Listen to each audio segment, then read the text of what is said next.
there. But right now, it looks like time of arrival is going to be after sunset. And remember, the storm surge doesn't begin until it starts to move away. So Collier first, Lee second, Charlotte third. It's when the wind shifts and becomes more onshore. Model plots, I'm almost done showing model plots. I have model plot fatigue anyway by now. The model plots really don't matter anymore because there's no time for any major shift. The margin of error is narrowed so much. And look how tight they are. All right, if we had one out here, then we continue to show the plots. But they're all in line. Essentially, they're all right there, and they're all in southwest Florida. Pretty soon, if I stop showing the model plots, it's not because we don't have access to them. It's just that they become meaningless. The hurricane's coming here. That's the bottom line, and the consensus plot agrees. And there you have it. Coming just nearby Collier's coast.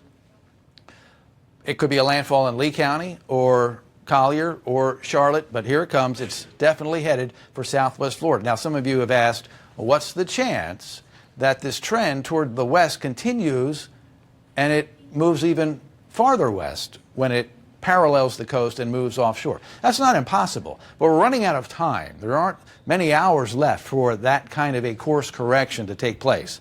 So everything we're telling you today is based on that. That has to be the track that we base the forecast on, the evacuation orders on, and the rest of the forecast. The steering currents, here we are today. Yep, it's coming in. Once this trough moves off to the east, it's too late. It's already here. So I don't see anything in the atmosphere set up that's going to allow for any dramatic shift to the west. Maybe a subtle shift here and there, but that should not really affect the forecast for surge, wind, and rain that much. And here we are. I showed you the hurricane within radar range, and of course it's always been within satellite range. And here's Marco, there's Cape Sable, and here we are. Now remember, the forecast is calling for landfall in Key West first. And it's not going in that direction yet. So it's going to have to kind of make a turn to do that, and that'll be one of the things Scott and I are waiting for. As soon as we see that turn begin, believe me, we're going to tell you about that and say, hey, the turn's begun. It is coming our way. Close-up shot, again, high resolution, GOES 16, state-of-the-art technology, very smooth, very fluid. Not as obvious looking today as yesterday because it's weakened and the eye is filled in with some clouds. But we think that as it breaks away from the coast, we may start to see some clearer pictures of a more clear eye. Infrared satellite imagery shows the eye a little better. And you can see there it is moving smoothly along the Cuban coast. The models said it would do that. The models have been pretty accurate over the last day. So I have no reason to disagree that this turn will take place and that we are going to have a landfalling major hurricane in southwest Florida.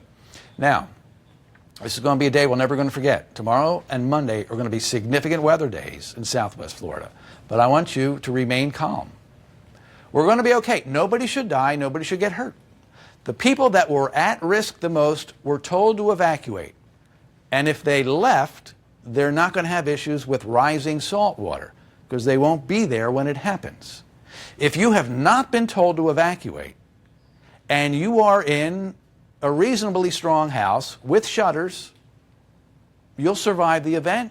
It'll be a heck of a ride on Sunday night into early Monday, but the goal is to survive, and then we'll clean up and get on with our lives. So we all are going to make it through this, and we're going to be here 24/7 to get you through the event. But you need to get mentally prepared for what's going to happen. This is probably going to be the windiest day of our lives.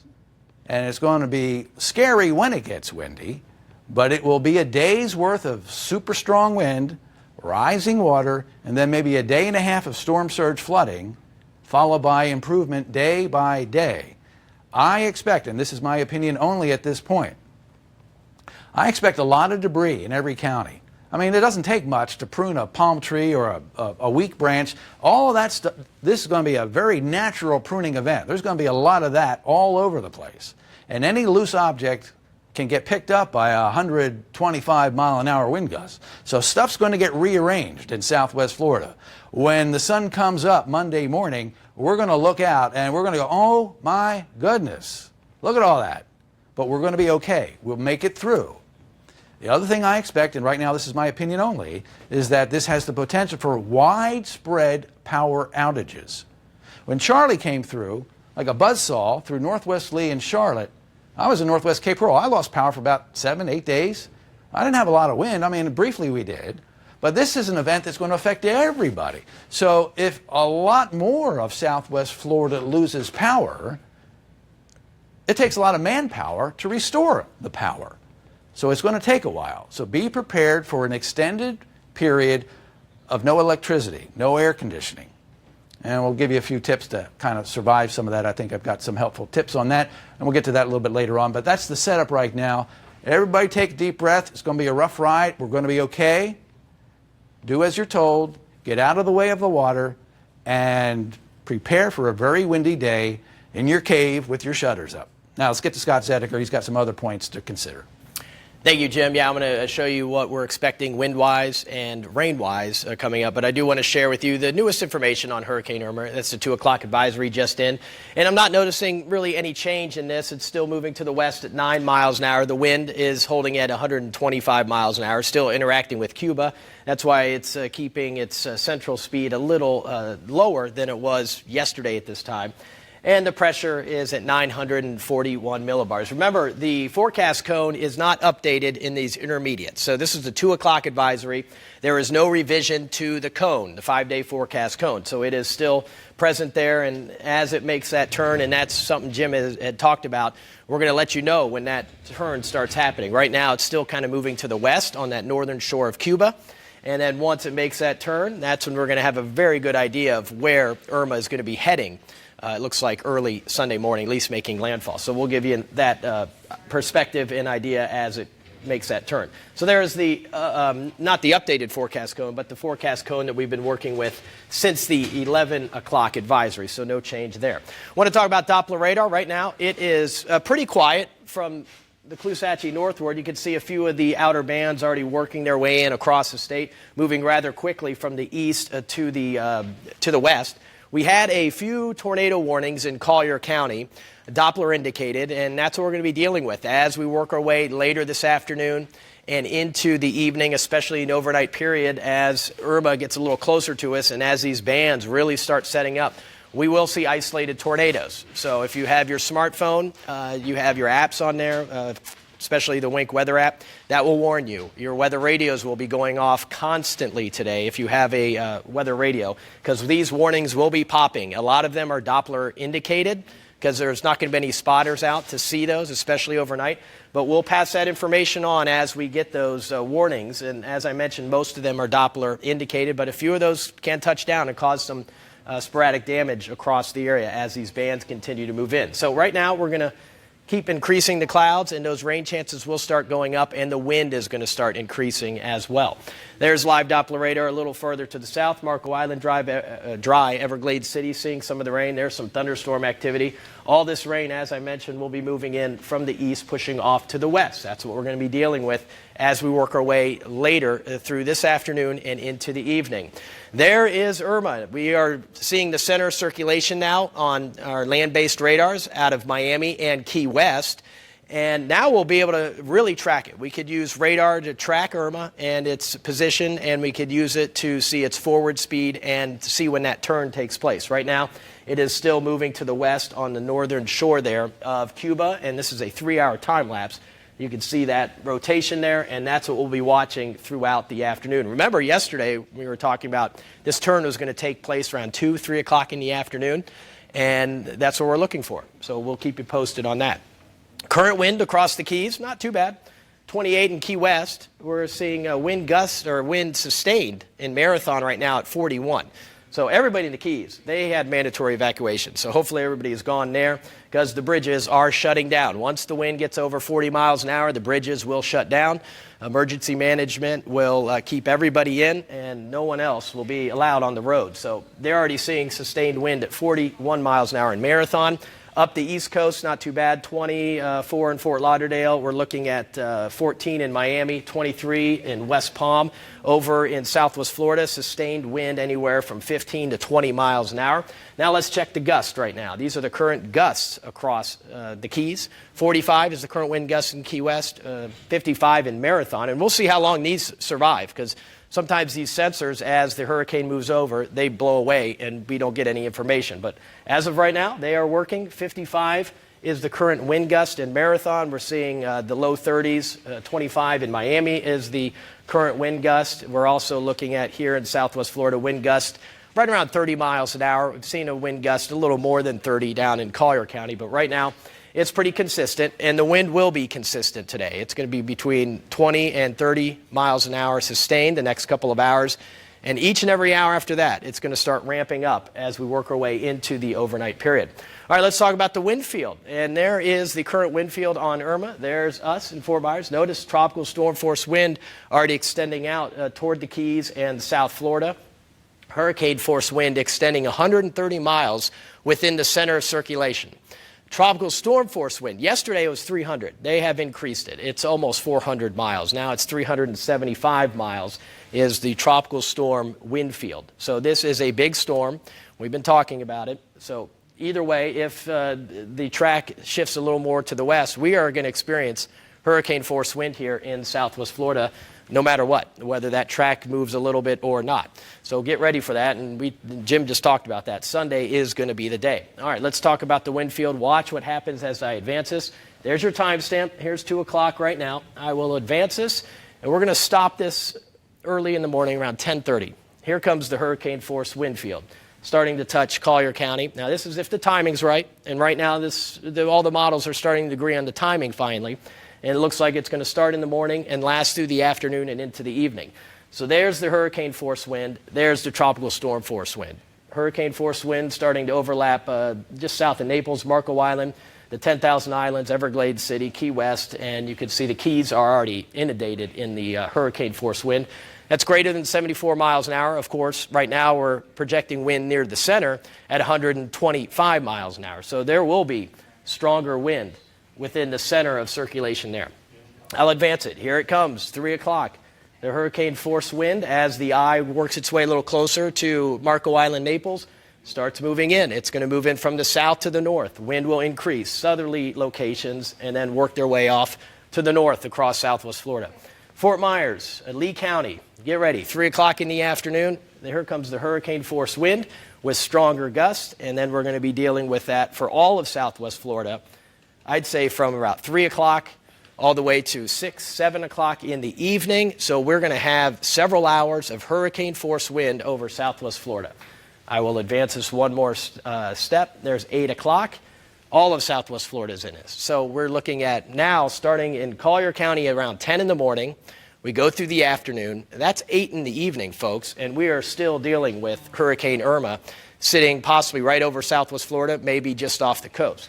Hurricane force wind with stronger gusts, and I'll kind of pinpoint those numbers coming up. And then finally, Monday morning, around 2 o'clock in the morning, as Irma pulls away, it will take the wind field with it, still tropical storm force wind. It will be onshore at that point, and that's when we're going to be dealing with the storm surge. Remember, Jim talked about the storm surge. As Irma passes the actual eye just off the coast, that's when the onshore breeze, or I should say wind, that's when the onshore wind starts. And that's when the storm surge starts piling up. That's going to take place in the afternoon, into the evening, pretty much all day Monday. I think Monday morning through the afternoon, that onshore breeze is going to continue. It will weaken in time, but remember, it takes a while for that storm surge to gather. So as it rises, it's going to lag behind even though Irma's going to be gone Monday afternoon into the evening, we're going to still have storm surge across the area, as it always lags about a day to a day and a half. So that's what we're going to be dealing with, the storm surge. But that's Monday at 2 in the morning as Irma moves away. So get ready, folks. It is going to be a long Sunday here with very windy conditions. There's one of our models. We'll pick it up tomorrow at 6 o'clock in the morning. Here comes the tropical storm force wind. Pretty sustained, anywhere from 30 to 40, 50 miles an hour, especially in Collier County. As the hurricane approaches, I'll advance this. I'll stop it right around 5:30. There's sustained wind, 60, 70, 80 miles an hour. And you saw the time frame from the morning all the way through the afternoon with hurricane force wind. And we're going to be dealing with stronger gusts. Tomorrow at 11:30 at night, still dealing with wind anywhere from 40 in Collier County as Irma pulls away. We're looking at 50 to 60 miles an hour north of the river. Now I want to show you the gust. That was a sustained wind. Now the gust, and usually the gusts, as we have those sustained winds with us, then we get those gusts, and those are the ones that cause some damage because we're going to get a gust maybe 100, 130 miles an hour. That's what snaps trees. That's what could blow off roof shingles. As they weaken with the sustained wind, here comes the gust. So we'll watch this. There's some of the wind gusts, 60 miles an hour, as early as 7 in the morning, 70 miles an hour. I'll advance this. We'll stop it right around 4 o'clock. And we're looking at wind gusts. There's one at 125 miles an hour in Naples. How about 110 in Fort Myers, 106 in Cape Coral? The closer to the center of circulation, obviously, the greater chance of those wind gusts. So here we go, 4 o'clock in the afternoon. I'll advance this once again. There's 7 o'clock in the afternoon. As the hurricane moves from the south to the north, the wind field goes with it. Charlotte County, you get into the action by 7, 8 o'clock in the evening. The sun will be setting. It's going to be getting dark on Sunday night. Now we're going to be in darkness. Not only will we probably not have power, now we're going to be in the dark. So you got to think about that. So have your flashlights ready and your source of light because it is going to be dark and we're going to be dealing with hurricane force wind and gusts possibly over 100 miles an hour as we approach sunset, especially up in Charlotte County. 9 o'clock, the wind gusts start dying down, but still 80, 90 miles an hour possible as we get some of those bands moving on shore. So as Irma moves to the north, here comes the wind gust still with us at 9 o'clock at night. At 11 o'clock, we finally start seeing the wind die down a little bit in Collier County. This is 11:30 at night tomorrow as Irma moves away. So it is going to be a windy event, and we know that, and we've been talking about it, and we'll kind of reinforce that, and we'll be kind of pinpointing the exact position. Maybe we could fine-tune some of those wind amounts or wind speeds. But either way, hurricane force wind with stronger gusts are expected all day Sunday. Rainfall amounts, right now the models have been kind of going back and forth a little bit between 6 and 12 inches. Right now we're kind of pinpointing about 8 to maybe 12, 13 inches of rain. Some locations could pick up a little more. But that is the latest on the amount of rain we're going to see. So freshwater flooding most likely will be an issue. So today, scattered storms, the wind's increasing. As I showed you on the wind field map, they're increasing up to 40 miles an hour by this evening. Tomorrow, there's your wind, 75 to 105 plus, sustained. Could see some wind gusts. We might see wind gusts close to 175 miles an hour. When Charlie came on shore, it blew the Punta Gorda Airport sensor off, but it was in the mid-175 range before when that gust took place. They had a wind gust then as Charlie made landfall. So with these outer bands, we're going to see some very strong gusts. And as Irma, we talked about the threats, the wind, rain, and the surge, and some isolated tornadoes are very possible as we work our way through this evening and even into the overnight period as those northern bands move on shore. So those are the threats. We went through them. We'll go through them consistently today, and we'll be fine-tuning that forecast as we work our way through it. All right, Scott, thank you for that. We'll be checking back with you soon. People on Fort Myers Beach are doing all that they can to get ready for this hurricane. Wait News reporter Chris Grisby caught up with some of them as we wait for Irma to make landfall. Chris? Yeah, right now you can see that Estero Boulevard is pretty much empty. This is one of the main roads for Fort Myers Beach. There hasn't been too many cars here, and the cars that we've seen here, they've been driving down this road right over here and going right over there. That's the Matanzas Bridge right now. And that bridge, emergency officials, they won't be able to go over that bridge once the winds kick up over 40 miles per hour. So right now, this is under a mandatory evacuation. You can see vehicles starting to slowly make their way across the bridge. But like I said earlier, once the winds kick up to about 40 miles per hour, the emergency officials like Lee County Sheriff's Office, EMS, and other emergency services, they won't be able to come and pick you up. I want to show you what these buildings look like. All these buildings buildings are pretty much boarded up. Earlier today, we shot some video that I want to show you, and homes are boarded up. We haven't seen any stores open here on the beach today. The last store we seen open was a 7-Eleven yesterday. People that we spoke to, they say they're just grabbing items from their homes and adding extra protection like sandbags, etc. And just right now, the wind is picking up a little bit. There's wind blowing. Sand just actually got in my mouth, so excuse me real quick. But however, there's still a few people who say they're riding out the storm here on the beach. And I just want to play you that soundbite real quick. My plan is just to chill, hunker down, got my supplies ready. I'm ready for it to hit us. I'm not really worried. I can swim. It's water. Yeah, right now the wind is picking up a little bit, so the sand is flying around, so it's blowing in towards our eyes. But I want to just tell you how bad this storm surge can be. We're standing right on Estero Boulevard, and the waves, the storm surge, it can go as... Imagine you're standing at me and go up about double my size, so it's going to get really high right here. So if you haven't left the beach, I highly recommend it for you to leave the beach, as well as officials. They're highly recommending you leave the beach and don't stick it out here on the beach. But for right now, reporting live in Fort Myers, Chris Grisby, Wink News Now. All right, Chris, thank you. What he said is so important because, I mean, these are all worst case scenarios. It doesn't mean we're going to have that much storm surge, but if you think about a wall of water that's twice as high as you are, and you're thinking about staying on the beach because you can somehow survive that or swim, as the guy said, it's not going to work. It's time to get out. Many of you are rushing to get some last-minute gas. Wink News reporter Michelle Kingston is live from Collier County with more on that. Yeah, we all know that gas has been really hard to come by the past couple days and especially the past 2 days, but we found it here at the Sunoco gas station on 41 and Rattlesnake. You can see everybody behind me here has also found the gas here. Not sure how long it'll last, but it is here for everyone right now. We do see that the store here is closed, so it looks like the only way you can pay right now is with a credit card, but definitely come on down if you're looking for some gas. We've been driving around the past couple hours just trying to find anything that is open for any of you at home looking for any last-minute supplies. We were just over at Sam's Food Mart on 41. That store was open until 2 o'clock. Take a listen to one of the guys out front of that store about what he's doing to prepare for the storm. We're pretty much hunkered down. We've been through a few. This one's a big one, but shutters are up, water, supplies, we have a split level, so we've kind of brought some stuff upstairs and have our safe room downstairs, and we're going to try to ride it out. Now again, we're at the Sunoco on 41 and Rattlesnake. There is gas here still, so if you're looking for gas, come on down. I will tell you, down here in Collier County, we're starting to notice the wind pick up a little bit here, but no rain yet. So, of course, if you need any of those last-minute supplies, now is the time to hurry up, run out and get those, and then, of course, go home. Live in Collier County, Michelle Kingston, Wink News Now. All right, thank you very much, Michelle. Germain Arena opened up this morning in Lee County as a shelter for people who need a safe place to ride out the storm. We wanted to check how things are going. Wink News reporter Nicole Valdez is live there now, and I understand there's some big crowds.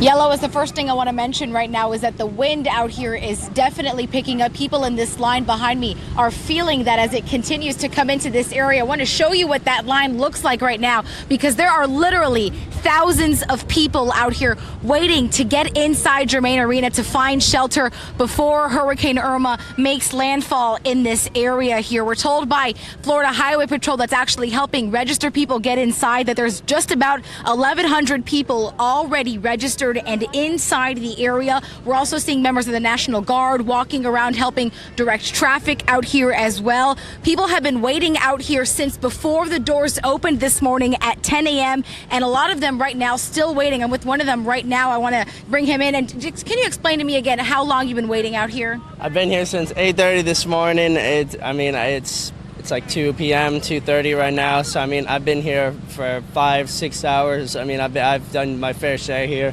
looks like I'm about to get to the front of the line now, so I'm just about excited to get a little bit of air conditioning and a bathroom. So, just excited to finally get in there. And can you tell me what the conditions have been like? Because I know you guys have mentioned some people in line have actually needed medical attention. Yeah, there's been maybe 5-6 people that have had to get pulled away by the ambulance just from heat, dehydration, just moving really slow in line. But you got to stay focused too. Just whenever it moves, you got to go.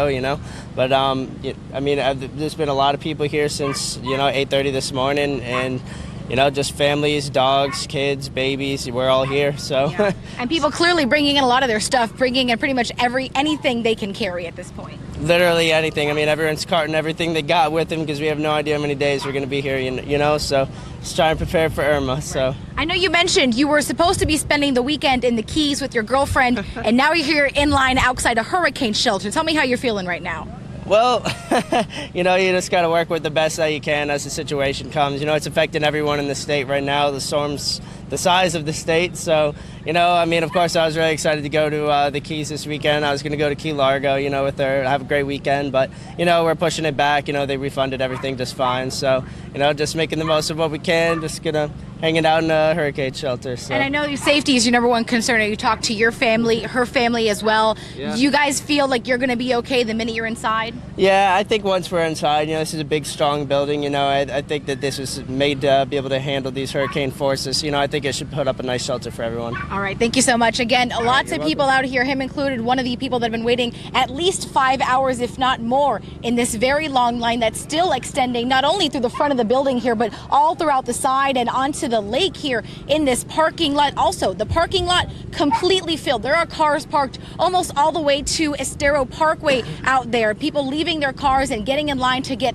as close as they can to the front of the line. People here do have their pets. We were told originally that this shelter was not going to allow pets, but the county did clarify that to us, saying at this point they're not going to turn anybody away. They want to make sure that everybody has a safe place to get to before the hurricane does make landfall out here. There are still tons of people out here, though, and FHP tells us they're trying to work as quickly as they can to get as many people inside as possible. We did ask if this arena here does have a capacity, if there's a limit to how many people can get inside, and the county says as of right now there isn't. They're going to try to get as many people to fit inside this arena as safely. So of course we're going to continue to be out here and continue talking to some people that have been standing out here talking about what they're thinking right now and what they're going through, because obviously this is a pretty big concern and they're hoping to get inside as soon as possible. Guys? All right. Thank you very much, Nicole. It's a difficult wait, I'm sure, but it's encouraging to see all those people are heeding the warnings and trying to get to a shelter to safety while we await Hurricane Irma. And we have another new shelter in North Fort Myers to tell you about that just opened. The North Fort Myers Academy of the Arts is open, because we told you a little while ago that High Tech North in the Cape was opening, and not even for a little bit, but at 3 o'clock, but they're already at capacity. And Mirror Lakes Elementary School and now Harns Marsh Elementary School are also being opened to expand the shelter offerings in Lee County. One of those in Deep Lehigh, so there are different areas of the county that they're covering, so people don't have to go too far from where they live to get to safe shelter. And if you're thinking about Jermaine real quick, don't forget Alico Arena at FGCU right nearby is another option for you as well. All right, and we're just learning the High Tech North is already full in Cape Coral, which is not surprising. So many people were evacuated this morning from that part of the Cape. So that is now full and no longer an option if you are looking in the Cape. Fort Myers Mayor Randy Henderson is on the phone with us right now. Mayor Henderson, thanks so much for taking time to talk to us. You're welcome. Good afternoon, Lois and Chris.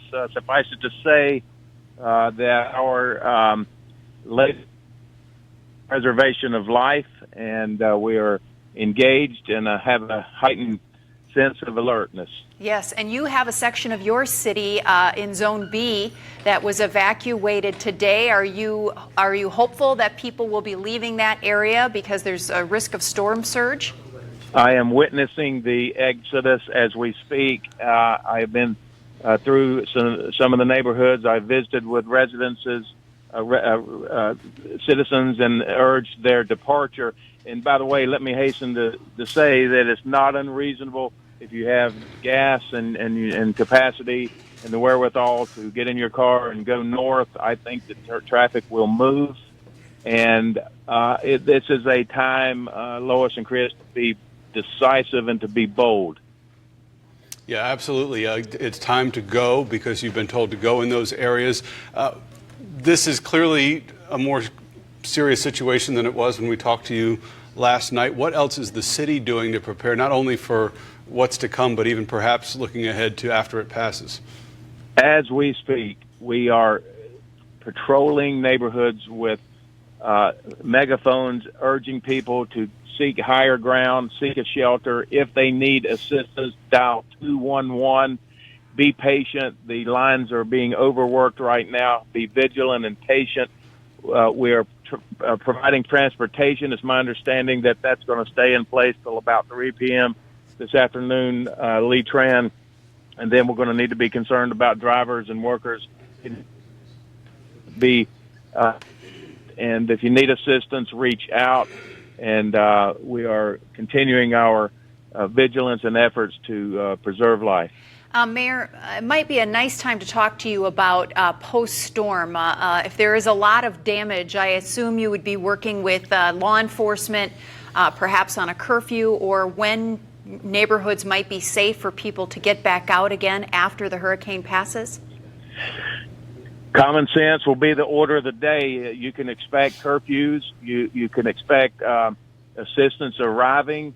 This a little bit tenuous, as we've been hearing from Governor Scott and even the President's office, that getting supplies to the southern southwest peninsula of Florida is tenuous in the sense that it'll have to be done through and around the storm. So measures are underway to strategize and be very strategic about that.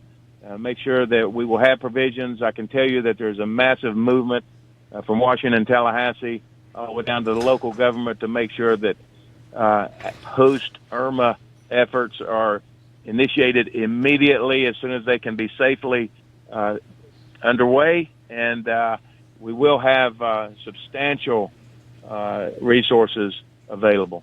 All right, Mayor Henderson, thank you so much for joining us this afternoon. Let us know if there's anything else you need for us to pass on to your residents in the city of Fort Myers. Thank you for communicating to our citizens. Take care. You too.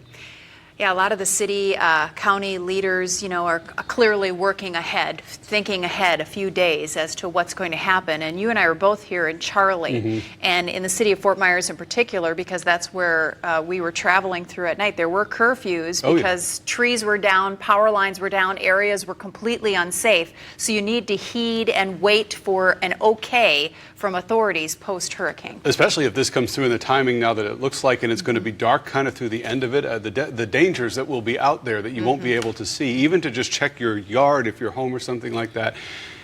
The down power line that you might not notice, or the water that's deeper or whatever. Things are more dangerous than they appear after a hurricane, especially if you don't wait until the sun comes up. So you can be very, very careful about what you look for.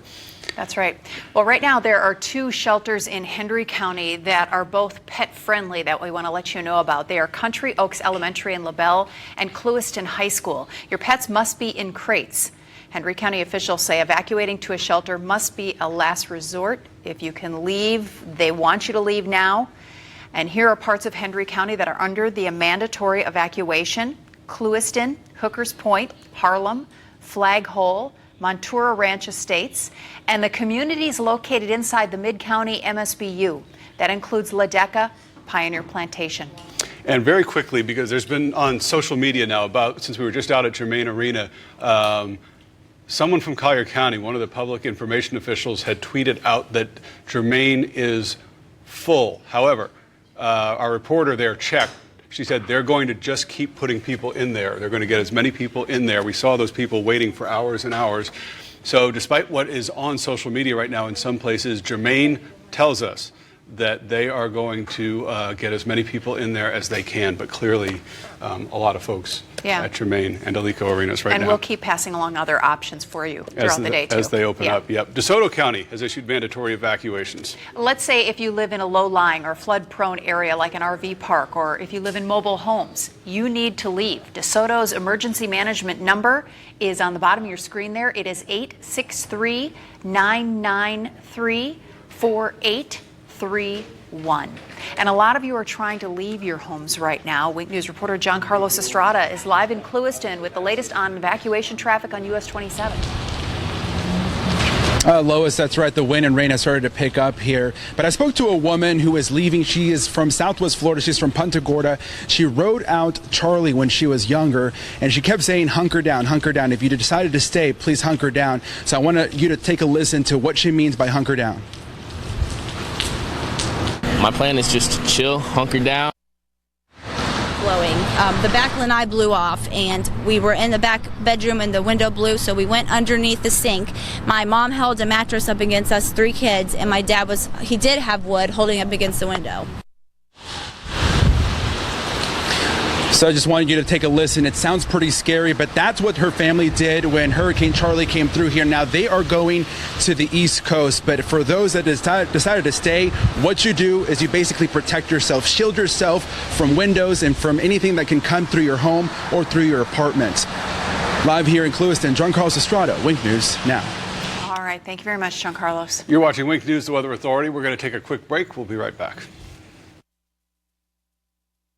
As Hurricane Irma moves toward Florida, count on our Wink Weather team to keep you up to date on the storm's strength and position. No matter how long you've lived here, moving off the north coast of Cuba.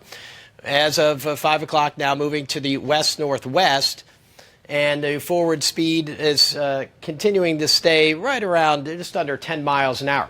There is the updated forecast cone, and we can see a little jog to the west. Let me zoom in a little tighter here. And there's Monday, 2 in the morning. There's Sunday afternoon. So Sunday afternoon, Sunday morning, Sunday afternoon, working its way just off the coast of Southwest Florida. By Monday early morning, Irma will be leaving Southwest Florida. Conditions should start improving, it looks like, early Monday morning and through the afternoon, but that's when we're going to be dealing with the storm surge. But there is the center line a little further to the west once again, or the left, as you look at your television screen. We are still in the cone, and we are still going to experience hurricane force wind for pretty much all day on Sunday, even if this continues to move to the west a little bit. It looks like we're going to still be dealing with the hurricane force wind throughout the morning, afternoon, and into the evening. So that's the one change I've seen in the updated forecast cone. Right now, the wind, not too bad in Key West and Marathon, but it's getting close to tropical storm force, especially in Marathon. Bridges will be closed. They evacuated the Keys a couple days ago, and that's a good thing. They're already feeling tropical storm force wind in Marathon all the way up into the upper Keys. Wind up and down the East Coast, not too bad. We're looking at 17 miles an hour, both in Fort Lauderdale, Miami. 24 miles an hour at West Palm. Here in Southwest Florida, just a breezy afternoon and into the evening. We're looking at the wind speeds anywhere from 10 to 15 miles an hour up to 20. Now the wind gusts. This is the gusty wind that we're dealing with already in the Keys, 47 in Key West, 66 in Marathon. Almost hurricane strength gusts there. We're looking at wind gusts in the upper 20s up and down the East Coast. There's 32 in West Palm. Here in Southwest Florida, wind gusts have been in the upper 20s and low 30s. That trend continues for the next couple of hours. And then once Irma starts approaching from the south, that's going to go up rather quickly. I think we're going to feel that in the overnight period, especially first thing tomorrow morning. GOES 16 satellite imagery shows the center of circulation right here as it works its way off the coast of Cuba. That's why we've noticed it strengthening a little bit, at least getting better organized. Really didn't get too disorganized because of the island of Cuba. Not very mountainous. It's pretty flat where Irma went, so the mountains, which were located about here in Cuba, really didn't mess it up too much. It did drop it from a Category 5 to a Category 3, but right now it looks like it's starting to leave the island of Cuba, and wouldn't be surprised if this re-strengthens back to a Category 4. That's what the National Hurricane Center is thinking. One of the reasons, it has a lot of warm water to work with, and this warm water is deep. And usually these hurricanes kind of stir up the ocean and bring up some cooler water, and it actually replaces the warmer sea surface temperatures. But with the deep water, it's churning it up, but it's holding on to warm water. So we have a lot of fuel for this hurricane to get going once again. That's why Hurricane Center is thinking Category 4 hurricane as it approaches Southwest Florida. But the water temperature is warm, upper 80s. Here are the current wave heights with Irma. Look at these, very impressive. 30-foot wave heights on the eastern side of Irma. We're looking at 20 on the northern side, 24 just off the coast of the Keys. All this wave action is going to continue to move toward the Keys as Irma does. Right now, the Gulf of Mexico, it's pretty calm. We're looking at 5 to 6 feet, and the wind, remember, is northeasterly, an offshore wind. The wind doesn't turn onshore until Irma works its way to the west of us. As it does, that's when the wind will turn onshore. That's when the storm surge is going to start approaching southwest Florida. And that's when we're going to really see the storm surge creeping on, and we're going to see up to 9-10 feet of storm surge, especially in Collier County, rather quickly, because this dome of water is going to work its way up with Irma, and then as it approaches Collier County, that's going to arrive first, and then it's going to be fueled by the onshore wind once Irma does pass. All right, there is the wind field of Irma, and you can see the eye, or the center of circulation. The wind field for hurricane force wind is extending 130 miles. The tropical storm force wind extending 375 miles. That's in yellow. Red is hurricane force wind, 74 miles an hour or greater. Obviously, near the center of circulation, the wind is up to 125, 130 with stronger gusts in the center of circulation. So that is what we're focusing on, obviously, and that is going to be arriving here in southwest Florida fairly early tomorrow. Let's advance this. We'll start this right about now. Watch what happens as I advance this. There's 2 in the morning. There's the Keys. There's the hurricane force wind. We're all in southwest Florida going to be experiencing tropical storm force wind, which is over 39 miles an hour, sustained by 2, 3 o'clock in the morning. Here comes the hurricane force wind by 10:30, overlapping the coast of Collier County, 74 mile an hour wind or greater, the center of circulation in some of those outer bands. Obviously, we're going to be dealing with hurricane force wind by 3 o'clock from, I'd say, Charlotte County southward. And then we're going to really be dealing with it for all of southwest Florida throughout the day. So from 3 o'clock all the way, it looks like, until, I'd say, 8, 9 o'clock, hurricane force wind across southwest Florida. There's 6 o'clock. There's the hurricane force wind. And it's going to be a long Sunday, folks. We're going to have winds sustained anywhere from 70 to 80, 90 miles an hour. Stronger gusts. Could see some wind gusts near 130, maybe 160 miles an hour in some of these bands that we'll be moving through. There's tomorrow at 8 o'clock, hurricane force wind still with us. Finally, by about 2, 3 o'clock in the morning on Monday, early Monday morning, as Irma pulls away, at least the core of the wind will move away, but we're still dealing with the tropical storm force wind, and it will be out of the west and northwest. That's when the storm surge is really going to start piling up.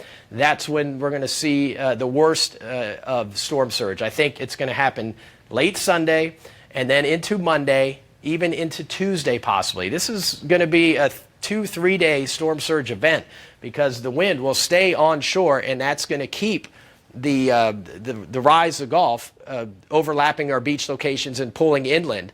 And you folks know which area you're in. I mean, the evacuations are in order. The coastal communities, this is no joke. We're going to see anywhere from 6 to 9 feet, even more, in some of those coastal areas moving onshore as Irma works its way just up the coast. Here's our future track model, kind of time it out. There is the center of circulation. Let's watch this as I advance this, and we'll stop this right around 3 in the morning. There's the center. There's Key West. Notice the Keys already starting to experience some very strong wind and a lot of thunderstorm and shower activity. Here's us in southwest Florida. We're already going to be dealing with the rain. The rain's already moving in now. We're going to see the weather really start going downhill overnight. 9 in the morning, here comes the bands. We're going to have these feeder bands working their way in across southwest Florida as early as 9 o'clock. We're going to get some strong wind gusts in these areas. There's the center circulation crossing Key West. 9 in the morning, here comes 1:30, 2 o'clock in the afternoon.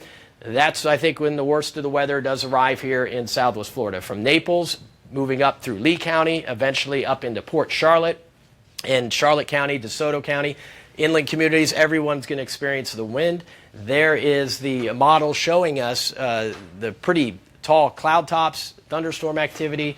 We're going to be dealing with that gusty wind, hurricane force wind throughout the day. There's tomorrow at 6 o'clock, and this is going to be very interesting Not only for me, for all you folks in Southwest Florida. I know some of you who went through Charlie, even Wilma, you saw the eye pass over. Well, we could be doing the same thing tomorrow. The wind will actually calm down. If the eye center of Irma moves over, let's say Cape Coral, Fort Myers Beach, Naples, Fort Myers, up to Port Charlotte, we're going to have a little time where the wind is going to become very light. It's going to be very strange because once that eye moves over, it becomes calm. We have no rain, and then we're going to have to deal with the back half. So that's no time to go outside, but we're going to see some calm conditions for a little period of time.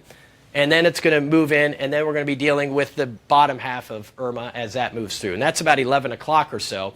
And then the onshore wind, the storm surge starts picking up across the region.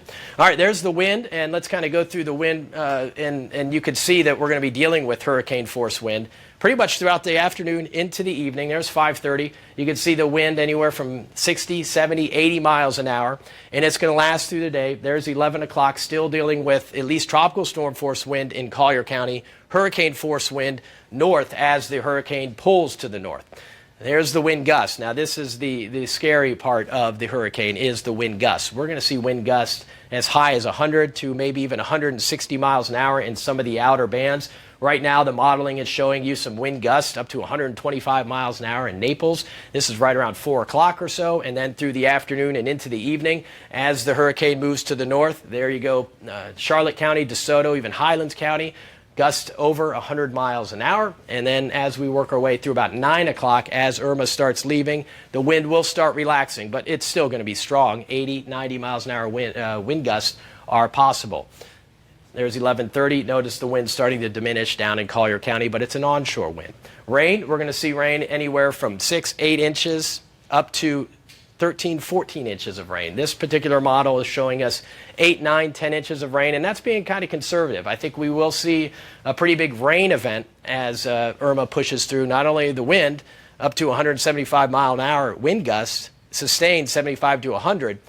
That's going to be a big issue. The rain will be a big issue, and the storm surge will be a big issue. And you've been evacuated for those areas that where we really think the storm surge will be life-threatening, and that's why we have the mandatory evacuations in place.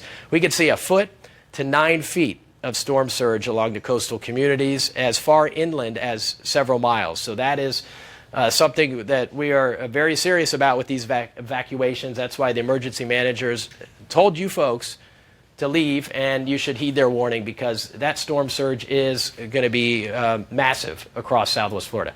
10 to 18 inches of rain. Like I said, the model is being a little conservative. We will see a lot of rain.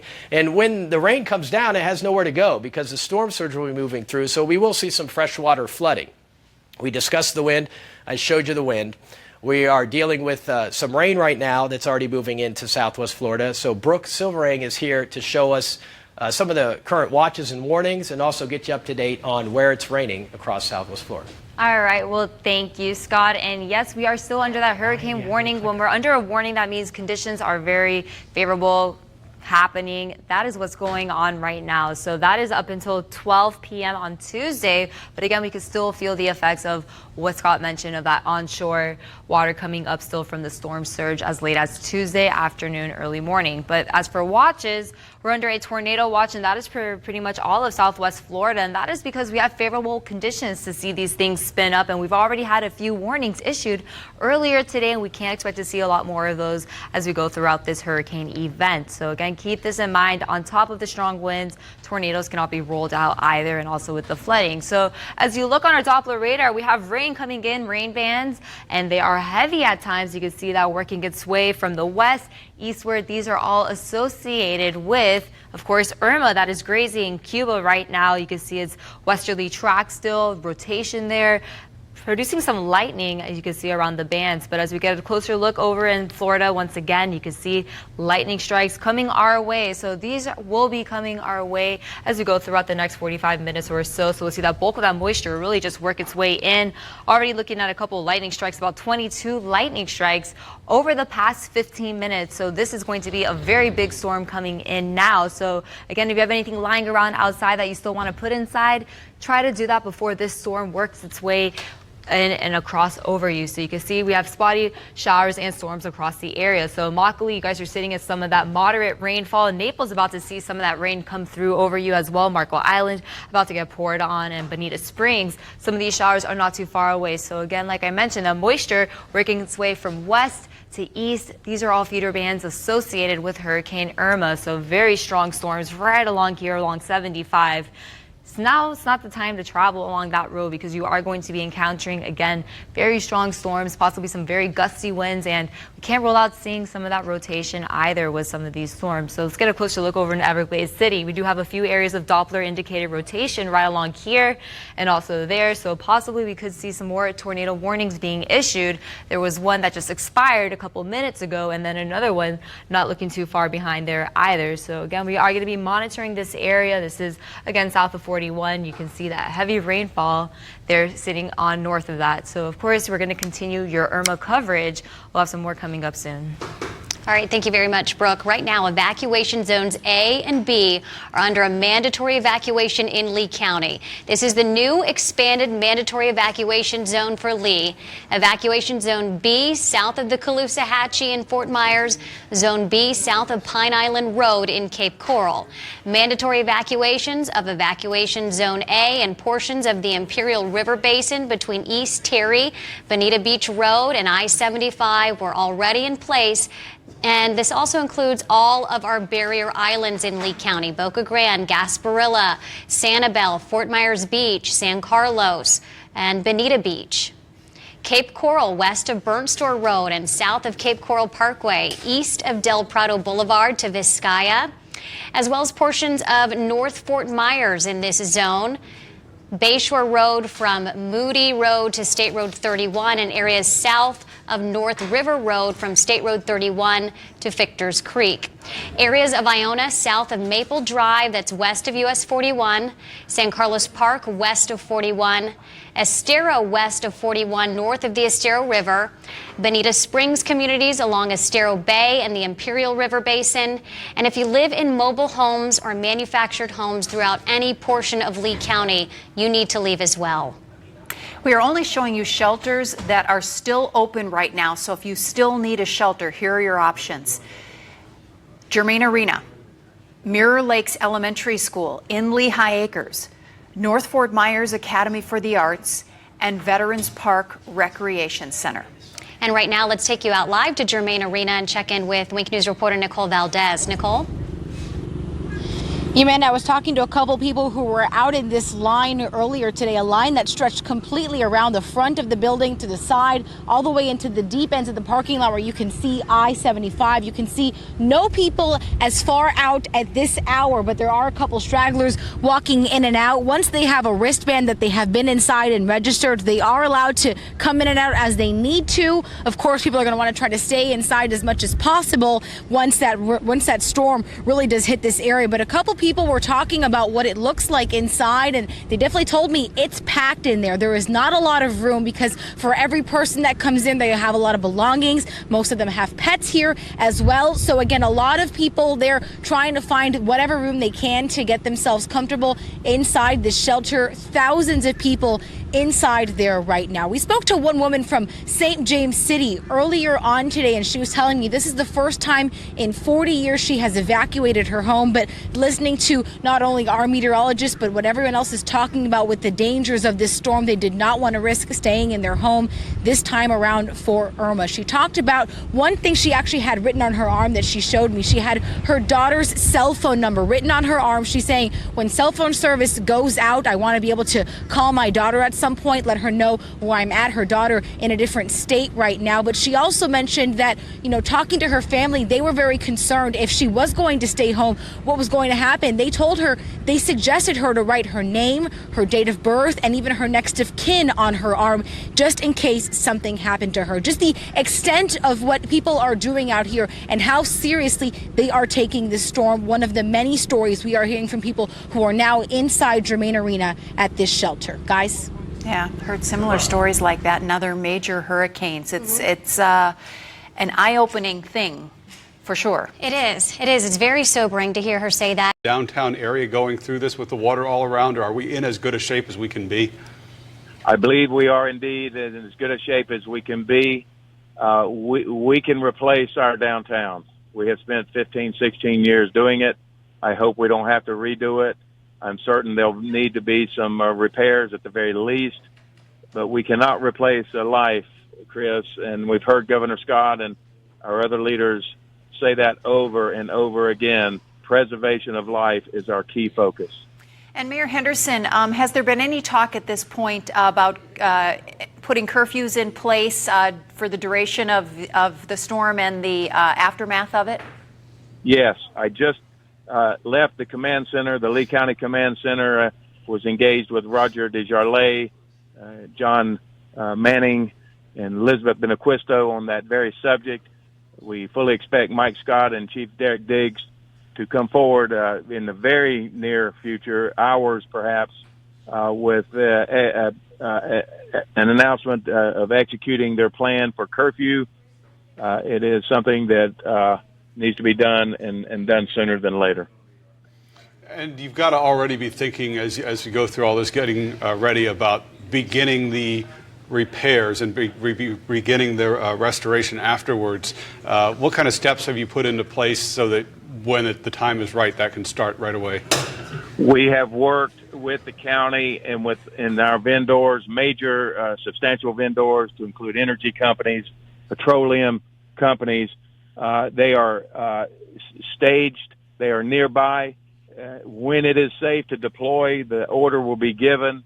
It will be swift, and we're going to need it. We're going to need every bit of it. And that plan is in place, and it's ready to launch. Well, Mayor Henderson, thank you so much for your time tonight. We wish you all the best and the citizens of Fort Myers the best. I appreciate you, and I appreciate you reaching out to our citizens and helping in this way. All right, we'll keep checking back with you, Mr. Mayor. Thank you very much. Miami is seeing some heavy bands of rain as Irma starts to move onshore now. Wink News reporter Kenneth Craig is there for us tonight. Good evening to you from Miami-Dade County, where we have been seeing wind and rain off and on for more than 15 hours now. But residents here know this is just the beginning as millions of people in the state wait for landfall. Florida is starting to feel the effects of Irma. High winds and rough surf are pounding Key West. The storm is now tracking further west after passing over Cuba. Now, those along the Gulf Coast are in the storm's crosshairs. Ken Ward and his friends are scrambling to save his business in Tampa. If the surge comes in, our bottom floor is going to be toasted. It's going to be gone. More than 75,000 Floridians are now in shelters. Evacuation centers along Florida's west coast are filling quickly. Mike Weaver fled to Estero from the other side of the state, thinking he was escaping Irma. Because I thought that the potential of the storm would be on the East Coast. Others in the same situation are now trying to drive back home, creating reverse traffic jams. Officials here in Miami are warning residents they're still very much in danger. Curfews are in effect. There's no reason to go out. Don't be that guy that gets hit by a tree. Residents are becoming more anxious by the hour. Well, that we won't have a house to go back to. We actually have insurance. Everybody around us doesn't have insurance. Officials are telling people to prepare to hunker down for at least 12 hours once Irma makes landfall. It's not just shelters that are filling up. Hotels are also selling out too, filled with evacuees riding out the storm. I'm Kenneth Craig reporting in Miami-Dade County. Now back to you. All right, Kenneth, let's check in on one of our biggest shelters here at home, Germain Arena in Estero today. The line just stretched around the building at one point. Wink News reporter Nicole Valdez is live for us tonight.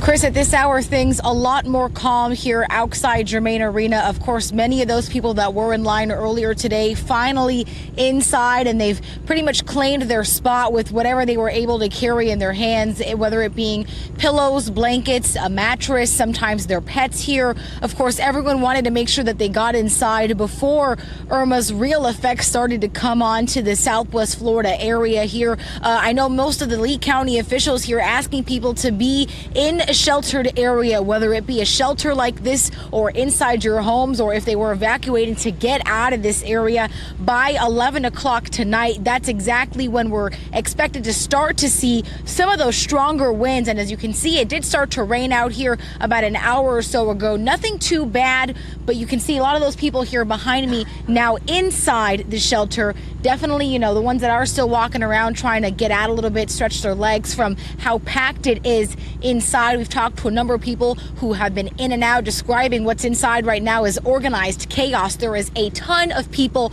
thousands of people on the ground waiting out the storm in there. One woman I spoke to talked about how she had to evacuate her home pretty much at last minute today, and the one concern for her is what she's going to come home to. We're under mandatory evacuation where our house is, right from the river. Yeah. So this is just your best option right now? It is. It's the only option we have right now.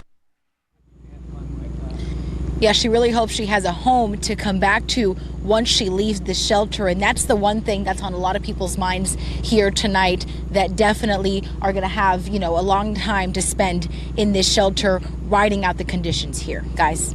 Yeah, but at least they're in the safe place, and isn't that a wonderful thing? Oh, yeah, right? absolutely. Yeah. Well, Week News anchor John Carlos Estrada just got to Atwater School in Northport. And John Carlos, tell us what the conditions are like there, what you're seeing. Hello, as we got here about 2 hours ago, we're at Atwater Elementary in Northport. They are still taking those that are seeking shelter. We've been seeing a slow trickle of people, but as night has fallen, the wind has really picked up here. So that window to get here is getting very small as we go on. Like law enforcement just says, if you still have time to get here, they want you to get here safely. They expect to take the last few people into the shelter in Northport around 10 p.m. Now, we spoke to a Charlotte man who says he's got a plan of his own if Irma becomes too much to handle. Bathroom, so I'm not by any windows, because that's a major hazard on a hurricane, I believe, blowing the glass out of the windows. Definitely. So I figure if I sleep in the bathroom, I could hug the toilet, but I'll sleep outside and keep my breath. And that is Troy's plan if things get too much to handle with Hurricane Irma. But of course, if you live in a mobile home in an area that is prone for flooding, or your building that you live in is not structurally stable, please come to a shelter. There's still a lot of places out here. You can take a look. Atwater Elementary looks like it's empty right now, but there's people inside, and they are taking people until 10 p.m. And of course, here in Charlotte County, just want to remind you that there is a curfew that's going in at 9 p.m. So that's in about 30 minutes. But law enforcement says if you are seeking shelter, of course, get to where you need to go to be safe from Hurricane Irma. Live here in Northport, John Carlos Estrada, Wink News Now. All right, thank you very much, John Carlos. So you have a half hour before the curfew kicks in, but if you're getting to a shelter, if Atwater is where your destination is, you got till 10. Yeah, and it's so good to know now, because there was a while this afternoon when these were filling up so fast. High-Tech North and the Cape filled up in 15 minutes, and the line at Germain was so long it was legitimately worrisome that people might not get in or we might run out of room. But we have these shelters still open. I mean, you're running out of time to get there, but there are places, if you want to decide to go right now, you can get into a shelter. That's right. And let's check in with Kim Powell, who's in Lake County. She's in Tice off of Palm Beach Boulevard. Kim. Well, you can see behind me, Palm Beach Boulevard is pretty much empty right now, but earlier today it was a zoo because some stores were still open and people were still out trying to get those crucial last-minute items. I do not know how to feel right now. This is our first experience, me and my family, first experience, me and my brother. And so we just trying to get everything situated right now. Well, we have a 2-bedroom. And it's a lot of us, but, you know, we got to do what we got to do. Well, the thing is going to the west, and that is the worst case scenario. It's always worse on the right side of the storm. Terrified. I've been through these things, so I know what to expect. Yeah, you're going to see the bad and the good, from people. I'm praying and I'm trying to keep faith, and I'm just hoping that, we go home to what we left. But the way things are looking, and to see, what Harvey did, to Houston, and to see the devastation that, Irma has done, across the islands, I don't know what to think. There's so much you can do. Check your trees, check for debris. Yes, we're preparing for the storm. Hey, but we got God on our side, so That's what we give our faith. No, I'm staying home in my own place, honey. We're going to stay home and have trust and faith in the man up above.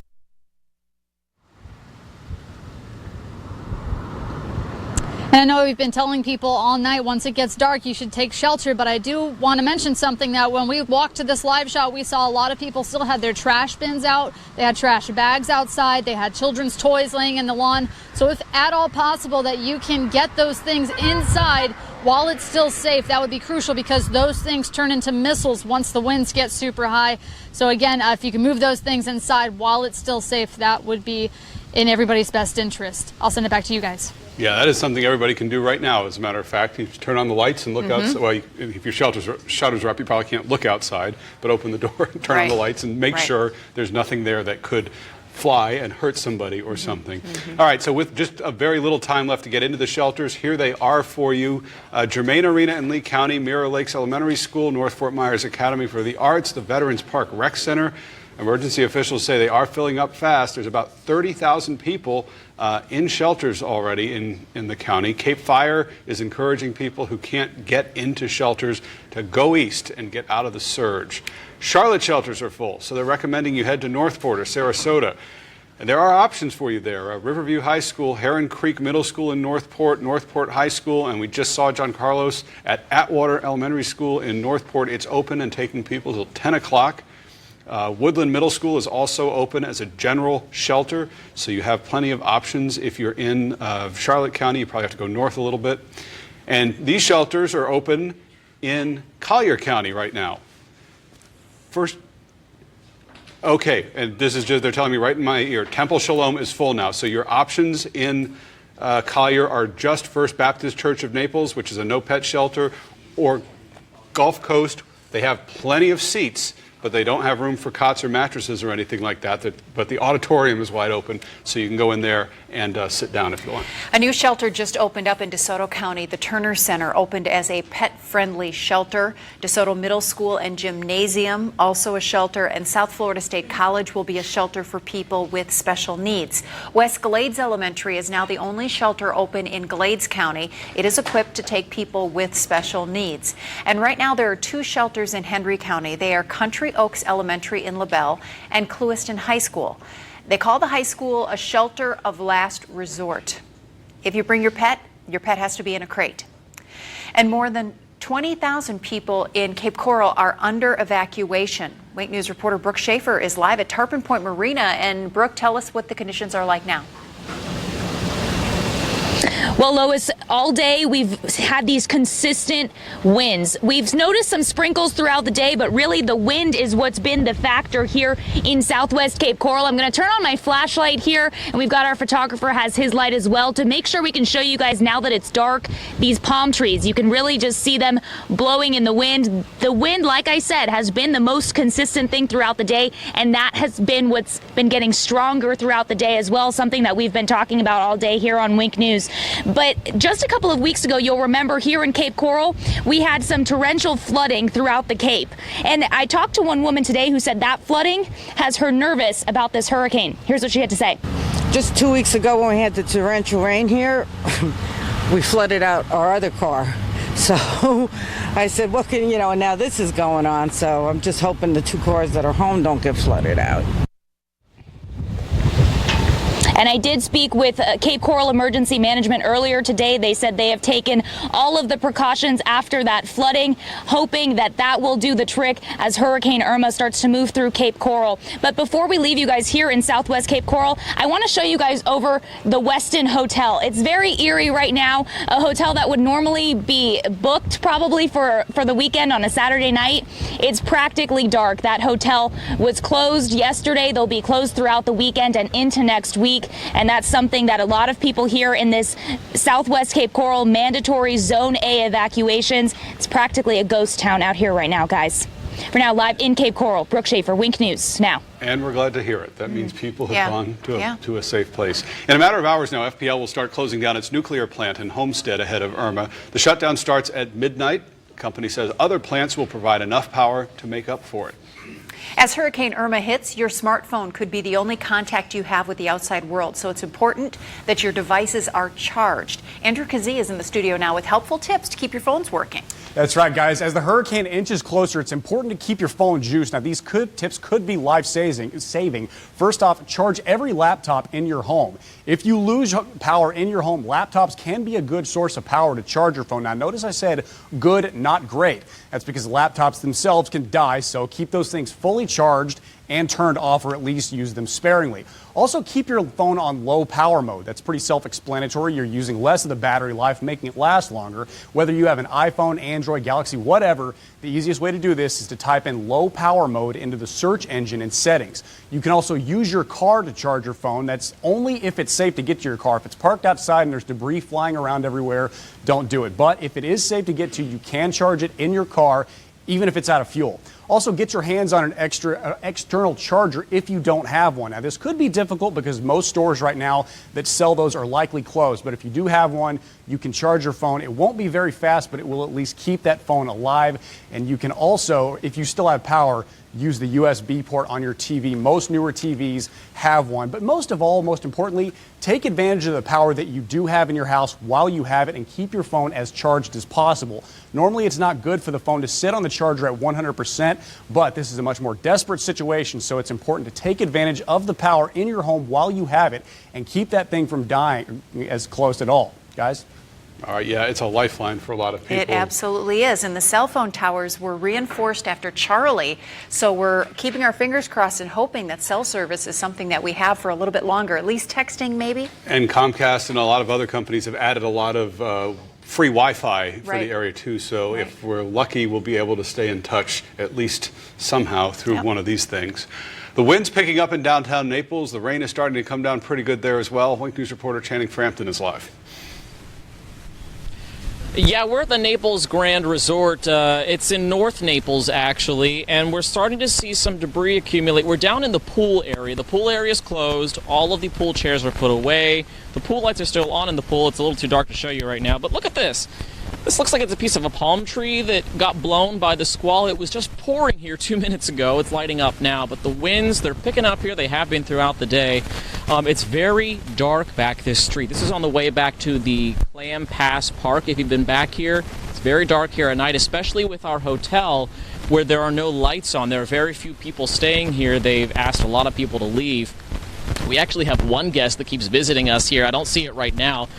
There's a raccoon that actually keeps coming up here and checking us out, checking out my photographer. This hotel has taken every precaution that they can to keep people who are here safe, and they've actually told us that if the winds pick up too much tonight, they'll be moving people from the upper floors down into the ballroom on the second floor, which is about, by my estimation, about 50 feet above sea level, which would be good because we're only about a half a mile away from the Gulf of Mexico. And when that storm surge starts to come up, like we've been predicting that it would tomorrow, well, we want to be in a safe place. So we'll be away from the windows.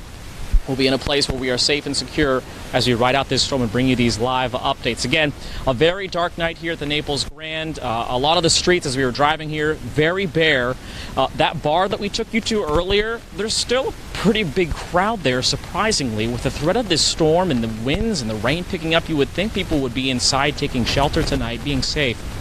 A lot of people still out and about trying to relieve that stress, though, that you get with the storm and all the anxiety that you have. So we're going to be here throughout the night. We'll keep you updated as the rain bands continue to move through. We get heavy rain, we get light rain, and the winds pick up as each band moves through. So it's going to be an interesting night here in North Naples. In North Naples, Channing Frampton, Wink News Now. All right, Channing, go dry off for a little bit. Thank you very much for that. Many of you have pets who will ride out the storm with you. Reporter Lauren Sweeney joins us with some important things to consider for the animals in your family.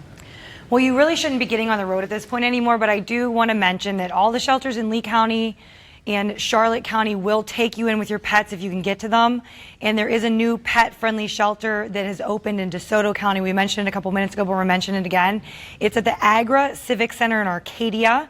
We're told it will be open late tonight to accept people and their pets, and it's located at 2250 Northeast Roan Street in Arcadia. You'll need to bring crates, food, and leashes for your animals and stay with them at all times if you're bringing them to a shelter. Now, if you're hunkering down at home with your pets, here's some info to keep in mind. Make sure you have all their documents with them somewhere safe. That includes photos of them, vaccination records, and licenses. You should have enough food, water, medicine, and treats for them for the next several days. And finally, make a plan for them to be able to go to the bathroom somewhere inside, because you won't be able to take them outside during the storm. I spoke with Charlotte County Domestic Animal Services earlier today, and they said use pads, paper, or even the concrete in your garage to let your pet go to the bathroom. It's one thing I'm seeing a lot here is people just getting creative with a lot of things here, just to make it through the storm, and pets going to the bathroom, no exception. Would definitely not recommend going outside. And remember, the storm could be really traumatic for your pet. And Brian Jones, who you just heard from there, he tells me, do everything you can to keep them calm. First and foremost, I think the best thing to do there is just to keep them in a comfortable environment and to remain calm. For instance, if it's in a crate, to have its favorite blanket and some toys and give it some treats. Maybe you can do some interaction and pet the dog. Now, after the storm, if you find pets that have been left behind by owners that have evacuated, call your county animal services. They can attempt to connect it with its owners. Back to you. All right. Thank you very much, Lauren. Pets, part of the family. A lot of people so concerned. And it's great that all the shelters are open to having people with their pets, because the fear is if shelters didn't accept pets, people wouldn't come either. Oh, yeah, absolutely. And that's a big danger. And I know so many folks who have driven as far as Atlanta with the pets just to get them out of the area and for everybody to be safe. Let's check in with Chief Meteorologist Jim Farrell. All right, we'll play a little Jeopardy here. I won't give you the answer away yet, but think about this. We'll do a little weather, and we'll get back and see what you think about this one. On this day, September 10th, this hurricane moved through southwest Florida. Now, the answer for you, or the question for you, coming up. Now, let's review what we are getting ready to experience. Now, this is nothing new. We have been talking about surge, wind, and rain for a couple of days now. There have been significant changes today to the surge forecast. No change to the wind forecast. Tropical storm force wind is around the corner. Here we are, 8:30 tonight. We are expecting the wind to start increasing out of the northeast near 30 miles per hour, greater than 30 miles per hour along coastal Collier County. Let's go into the 2 a.m. time frame.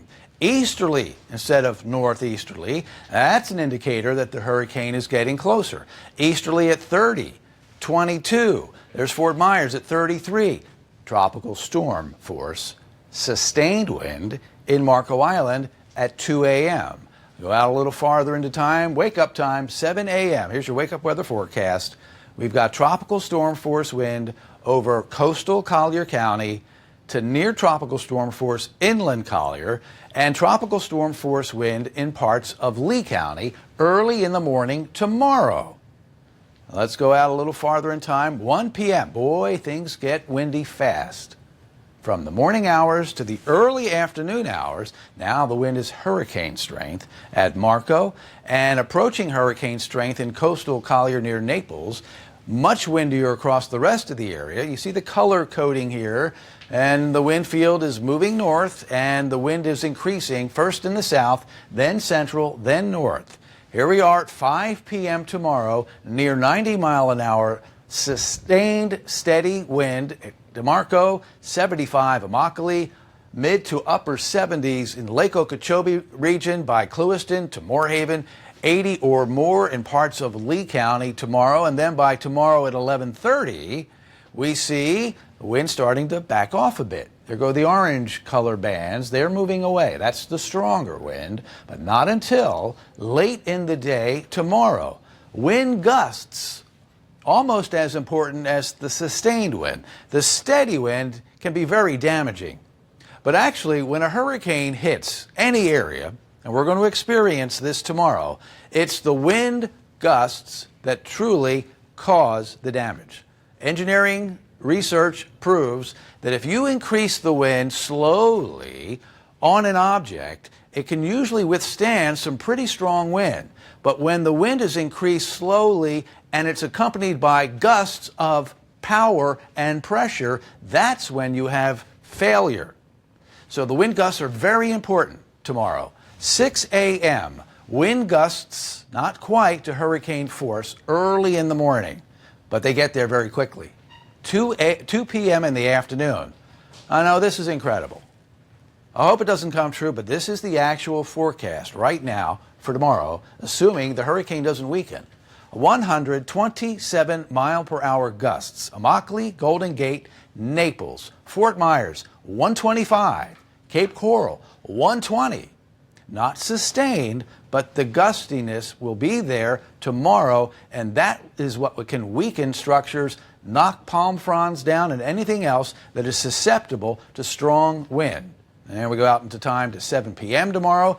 The windiest weather starts to move north with the hurricane, but it is still extremely windy. Lake Okeechobee, Moorhaven, Clewiston, you've got triple ones there, 111 mile per hour per community. Now we start to see a noticeable decrease. It's not looking like triple digits anymore, except for Lake Placid, but that's still very windy. And the wind is gusting to 80 or 90 miles per hour. That's a lot of wind. And this is not just 1 or 2 hours worth of wind. This is going to be an all-day event. That's why you are inside, shutters on, prepared for the windiest day we're likely to have had in an awfully long time for the entire region. Now here we go tomorrow, just before midnight. The gusts still dropping off, but still significant, with near hurricane force wind gusts in parts of Lee, still gusting to hurricane force strength in Charlotte, DeSoto, and Highlands County. And the rain's coming in. It's not just wind tomorrow. Surge, wind, and rain. Memorize those three things. That's what a tropical system brings.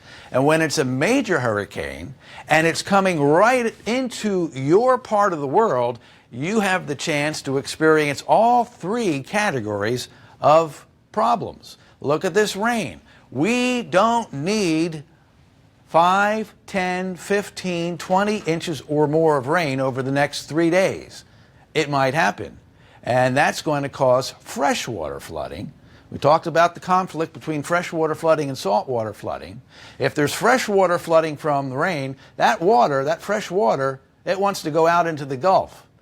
But it won't be able to get there easily because the salt water is being pushed up by the onshore wind, and that's going to hold the fresh water in, and that's going to delay the draining that needs to take place to get the fresh water out of the mix. Here's future track for tomorrow at 11 p.m. Less rain, finally, but an onshore wind. Collier still have storm surge. Southern Lee, so you still have storm surge. There's the wind coming out of the west. That piles the water up along the coast, and that's going to be an issue tomorrow. Now, rainfall amounts, I think these are conservative. This is the true model output. We don't mess with these numbers. This is just what it says. Up to 10 inches, basically, you round off, round up. But our forecast is for 10 to 18 inches of rain through Monday. That forecast that the model was indicating is guidance. We use that, but it's not the gospel. So we think there's a chance for 10 to 18 inches of rain through Monday. That's going to cause flooding, plain old freshwater flooding. Then we've got the issue of storm surge, saltwater flooding through Monday. Depends where you live. If you've been told to evacuate, your community's probably going to get more than 1 foot, street level, up to 9 feet or higher in the hardest hit areas tomorrow. And we've detailed the wind hour by hour in wind and gusts. This is going to be a day you will never forget tomorrow, but we will all pull through. We'll make it through. It's going to be okay. It's going to be an extended period of recovery. Just cleaning up all of the little debris will take some time, and there will be debris. There should be power outages. This is going to be a significant weather event for the entire 7-county area. In my tenure here in Southwest Florida, this will have the potential to be the most significant weather event for more of Southwest Florida than any other. And it's all because of Irma, a Category 3 hurricane, 120-mile-an-hour wind. If this would have gone farther west or farther east, it would be a different story. But let's lock into the forecast cone from the National Hurricane Center. Despite some minor deviations and retraces to the west, this is still destined to come through southwest Florida during the day, afternoon, and evening tomorrow as a major hurricane. And here we are. We're still tracking and waiting for that turn to take place. That's a 6-hour time lapse. Let this go through one more time. See if your naked eye can pick up on any kind of a jog to the northwest yet. That's what we're waiting for, and that's what we need to see before midnight. So here's the track. 6 hours worth of motion has been along this line, and I don't see it yet. It's still going this way. And it's almost due south of us, so it needs to start turning in order to come in. So here we are. All right, you can see. Where is it? It's right here. It's kind of due south of Cape Sable. All right, let's see. Am I right? Right there. Due south of the Lower Keys and Cape Sable. Now, if it's going to end up here on or offshore Marco Island and it hasn't begun to turn yet, how's that going to happen? It's not going to do that, we don't think. The forecast is for it to begin turning any moment, go over Key West and come north. So in the next several hours, if you don't go to bed before midnight and you hang out with us, we should start to see the beginning of a turn. And that's one of the new and next developments that we need to watch for. All right, I looked at this last time around, or a couple of weather hits ago, and just go through this quickly because this is really the money shot. Storm surge is the big issue because that's the thing that is likely to hurt or kill if you haven't gotten out of the way of the storm surge. I mean, 9 feet of salt water or higher, you don't want to be there. And the onshore wind begins in the afternoon tomorrow for Collier County, so the water will rise. And it's going to stay high once it does for a while. The water's not just going to go up and go down and we're done. It's going to go up and stay up. Look at this. Onshore wind continuing through 9:30. Onshore wind bringing salt water into Lee County through 9:30. There goes the center of circulation off to the north, out of the picture. But that's all onshore. So the water gets pushed up along the coast, into the canals, into the Gordon River, into the Caloosahatchee, and it stays there. It stays high. And as we go out into Monday, let's stop this at around 11 o'clock. The yellows aren't as windy as the purples, but it's still onshore. So the water wants to drain back. That's the force of gravity, wants it to go back into the Gulf, but it'll be a slow go to return if it's being held in somewhat by this onshore flow tomorrow. So this is going to be an extended period of higher than normal saltwater problems. And if that occurs and the rain creates water over land and the rain wants to go this way, it's got a headwind. It's got salt water coming in from the opposite direction. So that's a problem. When one meets the other, the fresh water will not be able to drain away from southwest Florida as easily as we'd like. All right, this is going to take a while if I do this. I'll do this next time with Scott, and we'll talk about these storm surge maps, but I went on long enough for now. So let's get back to Chris and Lois, and we'll talk a little bit about these storm surge predictions next time around. Sounds good. Thank you very much, Jim. Let's go to Punta Gorda now, where Morgan Francis is starting to see the conditions change for her. Almost on cue as darkness began to settle here in Punta Gorda, it started to sprinkle out. This is the first little bit of rain we've felt all day, and the wind has been slowly picking up throughout the day as well. But we wanted to show you something. We're just by a construction site in Punta Gorda, and some people have been talking about this to us today.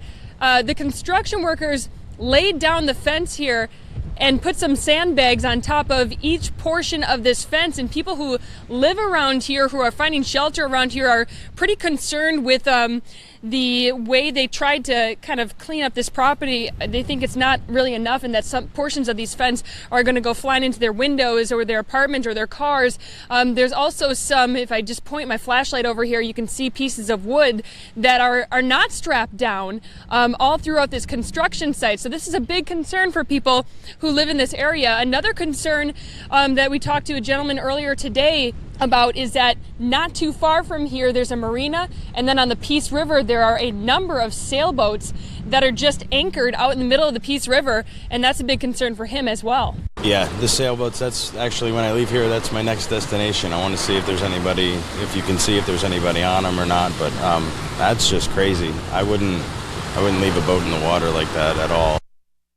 Now, as we've been reporting, there is a mandatory curfew tonight in Punta Gorda that goes into effect at 9 p.m. tonight. In Punta Gorda, I'm Morgan Francis, Wink News Now. All right, thank you very much, Morgan. And just in tonight, a marathon man died this afternoon fleeing the storm. His pickup truck violently wrapped around a tree. First responders found the wreck during a lull in the storm, and they found the man dead. And we have new video of major storm surge. This is in Key West. You can see the strong waves just crashing against the pier. This is ahead of Hurricane Irma. Check out the big wave in Key West. And you can see this woman here. Look at this. Oh my goodness. She didn't evacuate, and she gets knocked off her feet by the water while trying to take that picture. And they are just starting there. Respect the water. Respect the water. And if you get still away. can get away, yep. Yep. Zookeepers in Miami are working to keep the animals safe. As weather conditions begin deteriorating, the workers scrambled to secure animals and finish testing emergency equipment. The zoo says they're worried about the generators working after the hurricane. We're very concerned about the generators working because of the fact that we have life system supports for the pumping for aquariums and things like that. If they shut down, the oxygen doesn't get in the water, animals will die. Small and endangered animals were evacuated to concrete bunkers, but large animals like lions and elephants were not evacuated. Those animals are in enclosures that were made stronger after Hurricane Andrew decimated the zoo in 1992. Corrections officials relocated 450 inmates from the Monroe County Jail in Key West. This is video of them arriving in Kendall in Miami-Dade County. And right now, Wink News is in the middle of continuous coverage of Hurricane Irma. We are simulcasting our signal on 4 radio stations. And this can be really important to you in case you lose power. Those radio stations are 96.9 Wink FM, 94.5 The Arrow, 93.7 93X, and 92.5 Fox News Radio. And if you haven't done it yet and you have a battery-operated radio, tune to one now. While the lights are on and while it's easy, check, make sure you can hear our voices, and that way you'll know right where the radio is, and if the power goes out, you'll just be able to grab it. Good idea. Good idea. You're watching Wink News continuous coverage of Hurricane Irma.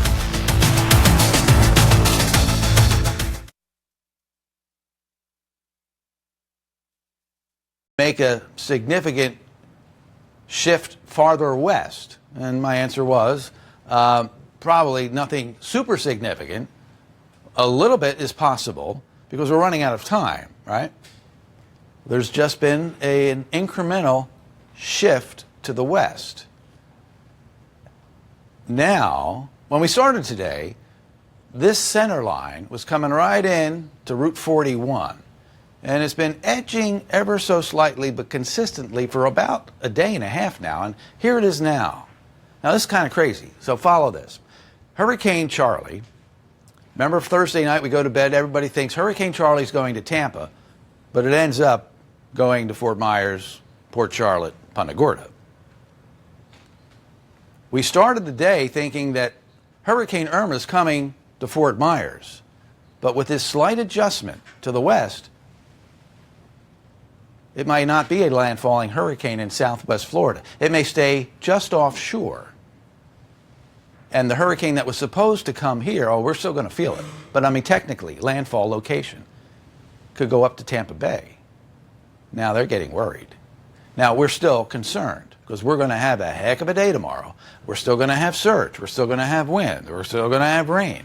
But 2 changes in this advisory. The forecast is for no intensification back to Category 4 strength. That's good. This is still a major hurricane, though, all right? Still a significant storm. But this little nudge to the west may prevent an actual landfall here. Now, that looks good on the surface. But as I mentioned to the gentleman with the live phone call, Q&A, it's not good that it goes a little farther west. Because A, it won't run up over southwest Florida and weaken. It will maintain this new strength. But when it's just offshore, the onshore wind is a little more pronounced. So this adjustment to the west will have, in my opinion, will have no effect on the amount of storm surge. This doesn't change that. This changes the amount of wind that might be felt a little farther east by the lake. We're still going to have a lot of wind in southwest Florida tomorrow. But there it goes, with a potential landfall, maybe Sarasota County, maybe Pinellas. And again, this could shift a little more. One of the problems with forecasting landfall, when you have a state shaped like this, if a hurricane is coming in, kind of like Andrew did, and it's coming in from the east, and you're looking at a perpendicular area here, right? Hurricane's coming in here. This is perpendicular. If the forecast is off by a little, and instead of hitting here, that 1 or 2 degree difference in the track, it goes here. It might be off by 1 county. You understand? But when you have a parallel topography and the storm's coming in from the south, I'm going to use the East Coast just because I don't have a lot of icons on it. If a hurricane's coming in, oh, look at this, perfect. Here's the longitude line. If a hurricane's coming in on this line and it hits West Palm, all right? But what if that same little incremental change, 1 or 2 degrees, is applied to a hurricane coming in out of the south? That little difference takes it so it doesn't even hit. Or let's go farther west. That little incremental change means it hits 2 counties south. So here's the point. I hope you're catching this. When it's much easier to forecast a hurricane coming in to a perpendicular landscape. Because if we're off just by a little bit, it's a small error. Maybe a half a county, maybe a county. But when you're forecasting a hurricane coming in out of the south on a parallel coast, any little nudge to the west or east can mean it's off by 4 or 5 counties. So this little bit of a push to the west could send it up to Sarasota or Pinellas County, but if it wasn't that far off to the west, it would be a southwest Florida landfall. So this is a very difficult forecast situation. And it will be every time a hurricane or tropical storm approaches us from the south. And I would much prefer to forecast this kind of a hurricane approach than this kind of approach, because any little change means a large variation in where the hurricane lands. All right, enough of that. So we're at Category 3 on Sunday at 8 p.m., and it's still close enough to have all 3 effects that you still need to be concerned about: surge, wind, and rain. Here's the image and the loop of images on Doppler radar. We've been identifying this turn. I think we nailed it. I think we really got it when it just began. We're tracking this with the white line. We'll get up to close here so we get up the magnifying glass. And if you're just tuning in, see if you see what we've been seeing over the last half hour. It was moving along that first white line, and then it looks like in these last few frames, you see that? If it was still going this way, the eye, let's let this play out, would be centered here. Where's the center? It's up here. It's turning. This is the expected turn. It started there. We identified it. It's continuing. And this is the turn that is going to take it to the west coast of Florida. Maybe a little farther west than it was expected to be earlier in the day. But still close enough to us to have the full effect of surge, wind, and rain. So this is just kind of a projection. Now that the turn's begun, it can still come up over Key West and still pass near or just offshore southwest Florida. Satellite images should reveal the same. There you go. Most of the rain right now is in the northern half of the hurricane. And what else is interesting, Scott and I have just kind of noticed this. I think I mentioned last time we were on. Look at these wind speeds, 38, 37. Not quite tropical storm. Tropical storm's 39, all right? Remember that. East Coast, 20s. All right, no big deal. Nothing happening really in southwest Florida sustained. We have bands coming through. These pick up, and then they drop back off to these levels. Gusts, 56, 61, Keys. 30s, high 30s, East Coast. Southwest Florida, 20s, low to high. And about Lehigh, inland 6, and a 30-32. Okay, remember the Keys? They did not have tropical storm force sustained wind yet. Go through this only because I have to. All right, now we go. All right, so look at this. 11 o'clock. What time is it? It's 11:12. At 11 o'clock, they're supposed to have had all of this tropical storm force wind and about to have hurricane force wind. This is not verifying. They'll probably have hurricane force wind, but this says this is what's supposed to happen. This is an over forecast. It happens. So this is indicating that we should have tropical storm force wind now already at 11 o'clock, and we don't. Sustained. So we believe, and I don't know how to adjust it accurately, but that this yellow frisbee of tropical storm force wind should be smaller. Maybe this hurricane force wind field should be smaller as well. Now, if we're right about that, that's a good thing. Now, we can't shrink it to the proper size yet. All we can do is continue to monitor actual wind speed reports from around the Keys, East Coast, and Southwest Florida coast and see if they match up with what was supposed to happen. So it's not getting as windy as it was supposed to at this time. All right, so we factor that in. 8 a.m. in the morning, if there is some over forecasting here, hurricane force wind might not be knocking on the door of Marco this early, but we still might have it later in the day. So I'm a little suspect of the timing of arrival of some of these events because we're already noticing that the wind isn't as strong as it's supposed to be right now. Later in the day, there's the core of the hurricane force wind, and then it starts to move away, and we'll be left with tropical storm force wind and gusts. So, all right, here's what has changed, and here's what has not changed. We're still expecting scattered storms all night long, on and off as the bands come through. Wind will continue to increase. Even though it's not as strong now as it's supposed to be, it's still going to get stronger hour by hour as the hurricane gets closer and closer. Northeast 20 to 40 overnight tonight, waking up with some strong wind in the morning. Now, there's a chance if we have identified a little bit of over forecasting that these numbers are a little too high. But for now, let's go with a forecast of wind tomorrow, hurricane force, with gusts 115 to 175. If these are a little high, these are going to be a little high. So I think right now, what I would say is these probably represent a very optimistic or pessimistic forecast for wind in Southwest Florida that might not be reached. I mean, these upper levels, 175, might not get there. 105 sustained, might not get there. We'll see. But we're already seeing some early indications that the forecast wind field is not quite as strong as it's supposed to be. But that doesn't affect what we are going to experience tomorrow. It's still going to be a crazy ride from start to finish. There's going to be wind. There will be rain. There will be surge. And there's always the chance for isolated tornadoes. Big developments last couple of hours here, especially in the last few minutes, as we've watched the turn take place and begin. And now we've received new information from the Hurricane Center, a little adjustment to the track. And the forecast reduced. It should not become a Category 4. And we've noticed, just ourselves, Scott and I, that we're not seeing the wind speed strength that we should be seeing if this was evolving as it was supposed to. So this is all good. All right, let's get over to Scott. And, yep, he's over there. He's ready. Let's go. Yeah, looking at the rain bands moving in across Southwest Florida, seeing some very heavy rain right now over Lee County into Charlotte County, back toward, looks like Highlands County, into Glades County right now.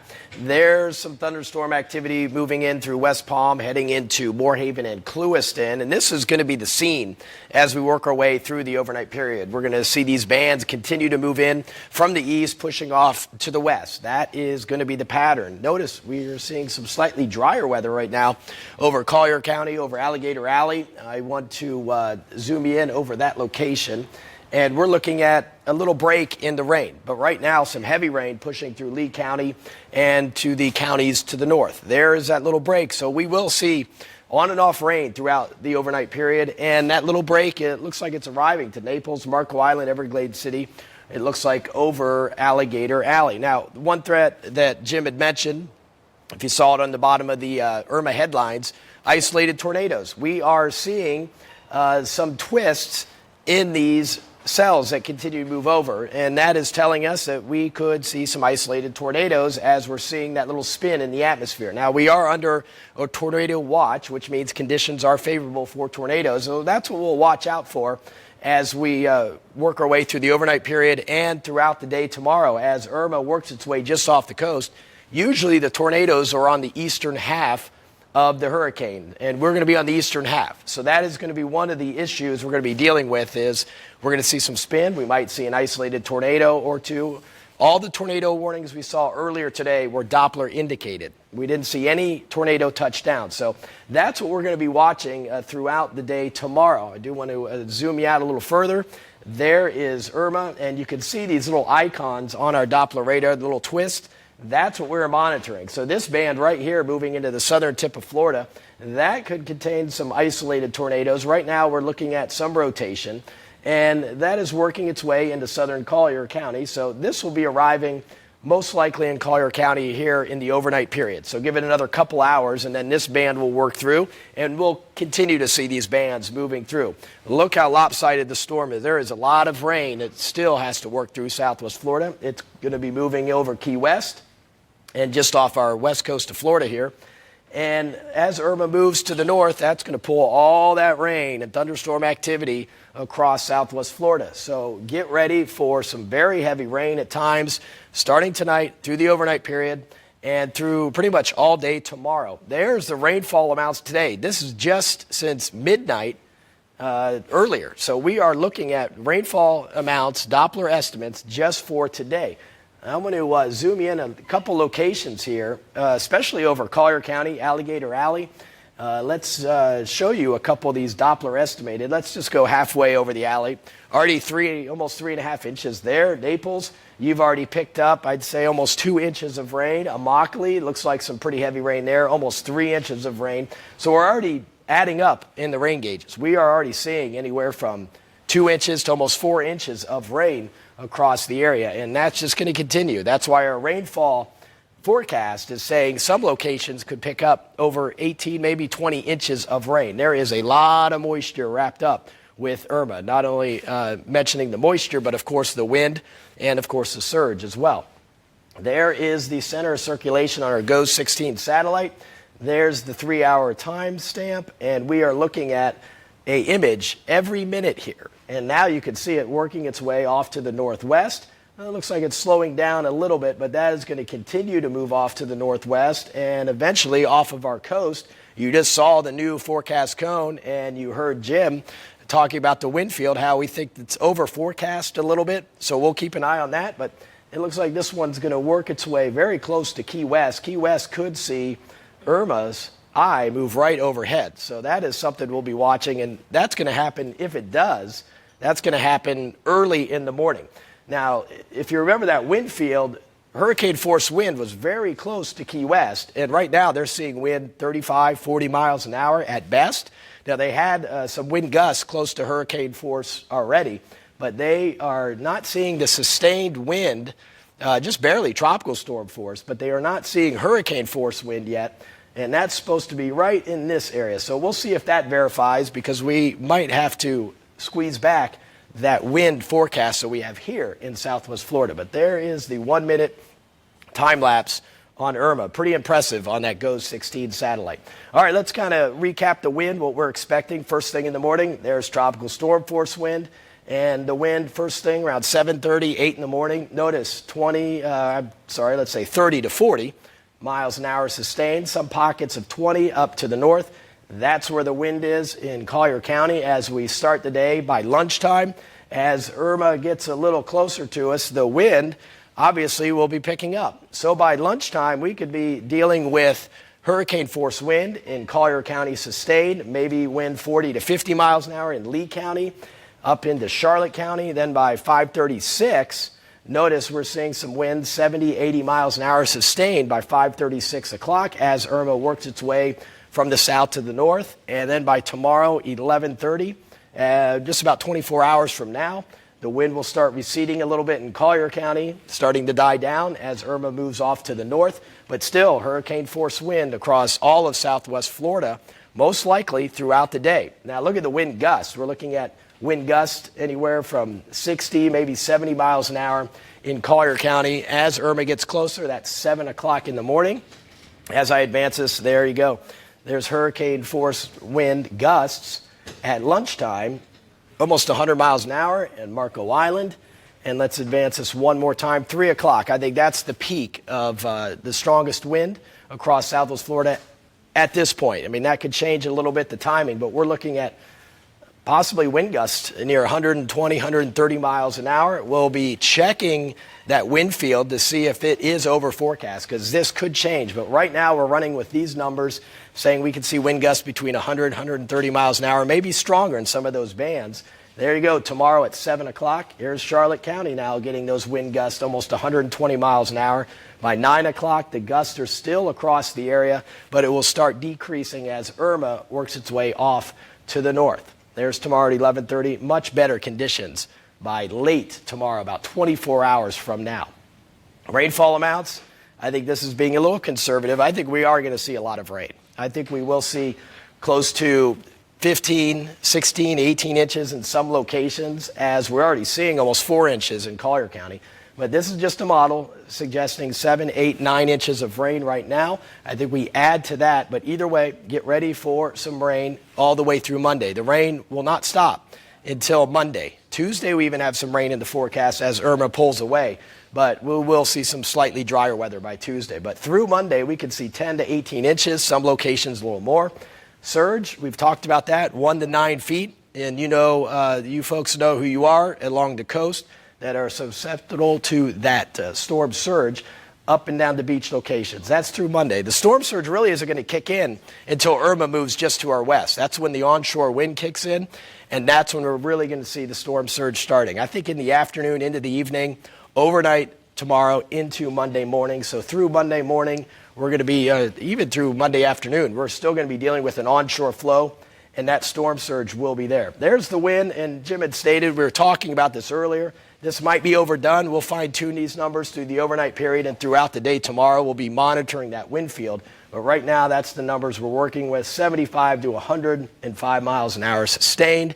And then, of course, we could get some stronger gusts embedded in some of those rain bands that move through. They always kick up some wind, and the gusts could get as high as 175 miles an hour. So that's the latest on Irma. We'll be checking those wind fields. Obviously, this will be tweaked. This could be tweaked through the night. But as of 11 o'clock, that was a pretty good indicator of how the storm track moved a little to the west. The wind field may be over forecast, but I think those are all good news information pieces here with that 11 o'clock forecast, guys. Yeah, all right. Thank you so much, Scott. Can't agree with you more on that one.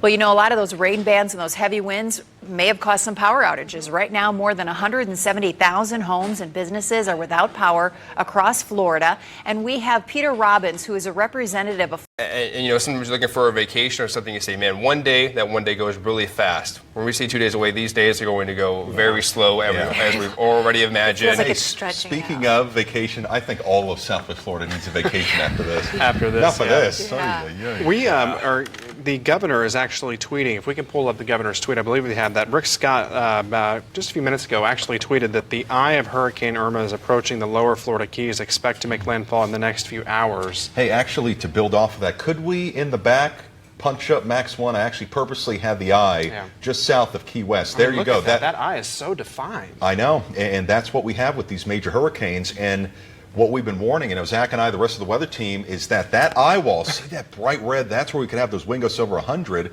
That's going to skirt right up our coastline here in Southwest Florida by later on today. And that is one of the threats that we have. Well, and you know what? We're talking on Facebook too, and we're encouraging you guys, because these guys are covering so much. And if you have specific questions about your area, especially as Irma's approaching, we want to try to answer as many of those either online or on air for you guys. So please write in now on either Facebook or email us in. But you showed that radar, and I think what we want to focus on. My first question is, now we're really starting to see the effects. We're starting to see the outer bands in Collier County. So what would you recommend to people? Because at this point we've been talking about so much preparation, but now I think it's action or maybe lack of action. Right. Yeah. I mean, honestly, we've prepared. The preparation is over. The action is over. Honestly, we've prepared. We've been saying it. We've mentioned this as of the last week. This was possibly coming to our area. Yes, I know the forecast has changed slightly from East Coast, West Coast, but we were always saying that we would have storm conditions this weekend. So that was the preparation. We had the plan. You put that into place. The action was either evacuating when told to do so, or voluntarily evacuating. Hard to speak at 4:30 in the morning. But the other thing now is the time to stay put. And now is going to be the hardest time to stay put, because for those of you who may have stayed behind in the mandatory evacuation area, unfortunately, people we saw in Key West that didn't heed the warnings, it's going to get, tough in those areas. That's why there are mandatory evacuations in that area. The best thing and the most safest thing to do at first was to leave 2 days ago.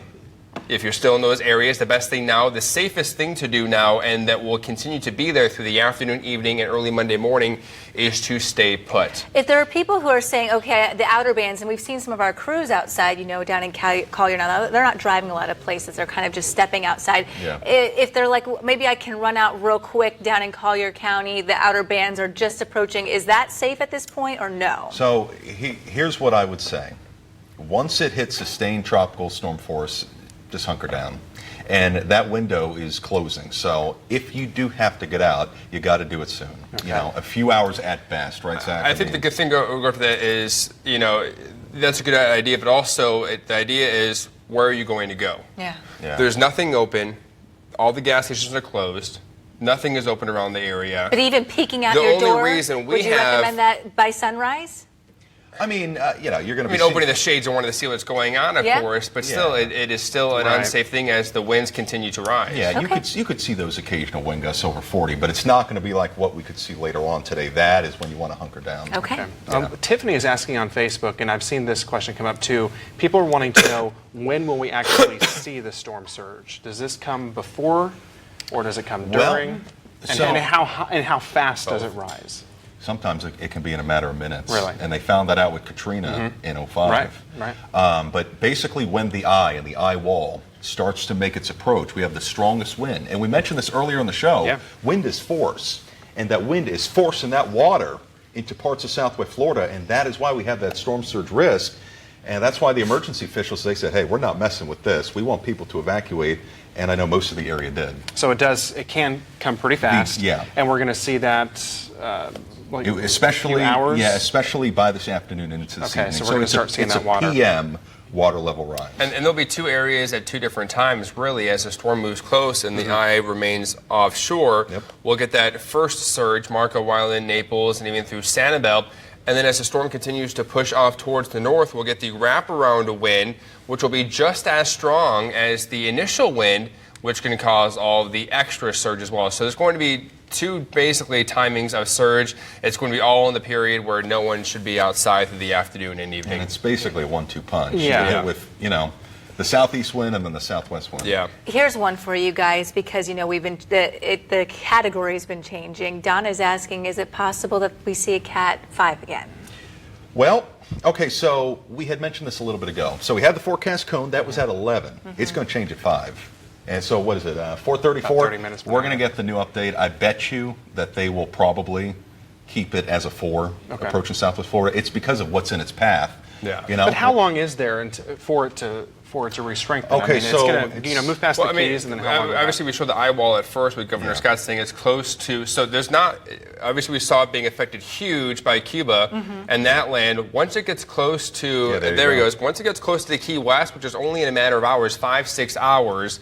It will start to, get affected by Key West a little bit, but then really remain the same strength because you're going to have all the outer bands and really the eastern eye wall along the coast. So it's going to be one of those things where I think it's going to remain, it's not really going to strengthen much, and it's not going to weaken much until it really moves across the southwest Florida coast. Jessica's asking, a lot of people are asking, what about the more inland counties? Clewiston, those places, near Lake O, and they're asking, what can we expect? Because we're seeing, obviously a lot of the barrier islands and stuff hit pretty hard. What about for those inland areas? And again, this is not just a Southwest Florida Gulf Coast thing. This is also, we care about you around Lake O as well, and it's going to be both, possibly a water level rise from Lake O, because think of the wind. Like look at the turning motion around Irma, and basically on the western side of Lake O, initially that water is going to try to pile up, and then in addition to that, Zach a little bit ago was talking about the rain totals, 8 to 14 inches in spots. So not only are you dealing with possibly the water rise from Lake O, you're also dealing with the rain, and then on top of that, also isolated tornadoes. And around Lake O, Zach, you'd probably agree, a few of those wind gusts could hit over 100. Yeah, I mean, definitely around Lake O. I mean, it's one of those things I just showed you in the full forecast, too, that in our sustained wind speed forecast that was looking at, 60 to 100. Yep. The 60 would be sustained around Lake O. The 100 would be sustained along the coast. Same thing in our forecast for the gusts, 100 to 140. 100 gusts, mile-per-hour gusts are possible in our inland communities, eastern and central communities like Clewiston, Moorhaven, and Buckhead Ridge right there. And the 140 mile-per-hour wind gusts are possible along the coast. Rhonda is asking, I live in a mobile home in Fort Myers, 2 blocks from I-75. How will the winds be there? And also, what about her neighbors in Lehigh? We had mobile home evacuations 2 days ago. Okay. So that's a tough one. Okay, so here's what I would say to that. First off, it's more tough because I hate hearing that. Yeah. I was talking about this in a few examples. Okay, we are going to have tornado-like wind. It's going to be equivalent to an EF2 or an EF3. Zach? He knows this better than anybody. What do we tell people during a tornado when they're in mobile homes? It's center of your house and lowest level of your house, center of your house. Yeah, but even with mobile homes. It's you have to get out. But you can't. There's the best place to go. I mean, honestly, you have to stay there at this point. I mean, it's the reason. It's the reason. Yeah. Getting out now is just one of the most unsafe things to do. At least you have barriers between you and the outside. But the hardest thing is even when evacuation zone A went into effect for mandatory evacuations, the first thing on that list was mobile homes. That was the first thing on that list was mobile homes. That's very hard to hear, and people make decisions for very different reasons, and we'll hope you stay safe there, Rhonda. So Rhonda, if you're watching, I just hang in there. We want you to get through it, and just try to stay send us individually a Facebook message and let us know how you're doing. Because I think that when we heard that, I think we felt this type of. Well, what's terrible is it was just hard. I mean, it's a realization that, but we work to try and get the message out, and we try really hard to get the message out as many times as possible. Obviously, we're on live, coverage continuously for that main point. So to hear that, it's tough. And she will be essentially more susceptible because of where she lives to the strong wind. So if you have to be there, Rhonda, which it's getting close to that period, it sounds like center of the home and low. Make sure to have an emergency contact, so that way that person can check up on you after the fact. That's a good idea. Okay. And if you don't send me a Facebook message, send Matt a Facebook message. I mean, we will be more than happy to. We'll come and visit. We'll check up on you. All right. Nails and tires or anything. There you go. Good. I saw a few people asking more storm surge questions. I don't know if I can put you guys on the spot here and maybe speak to some specific areas. There was one. Do you want me to go with that, Matt? Collier County. I know. Yeah, a lot of people at Collier County. They were getting a lot of questions about how high the storm surge could be. People in Inglewood even are asking about the storm surge, and we're going to start seeing that later today. Yeah, later today. In fact, Matt's going to pull up the exact graphic. What part of Collier? Let me see if I probably can. Inglewood. Inglewood area. Hey, wait, no. Collier? Or Collier not County. Collier County. Northern Collier County. Okay. In terms of our surges, evacuation zones in Southwest Florida are formed solely on possible surges. That is a thing that are made. The reason we had those mandatory evacuations for the extra places in Collier County yesterday, 20 hours ago or so when we were dealing with that. Also, the mandatory evacuations we had in Zones A and Zones B across Lee County, across Charlotte County, and across Collier County all are in place because of the potential surge across that area. So that is the reason. So if you're really worrying about it, and you're not and you weren't under a mandatory evacuation, there's really no big need to worry. It will be close. But here's a map, though.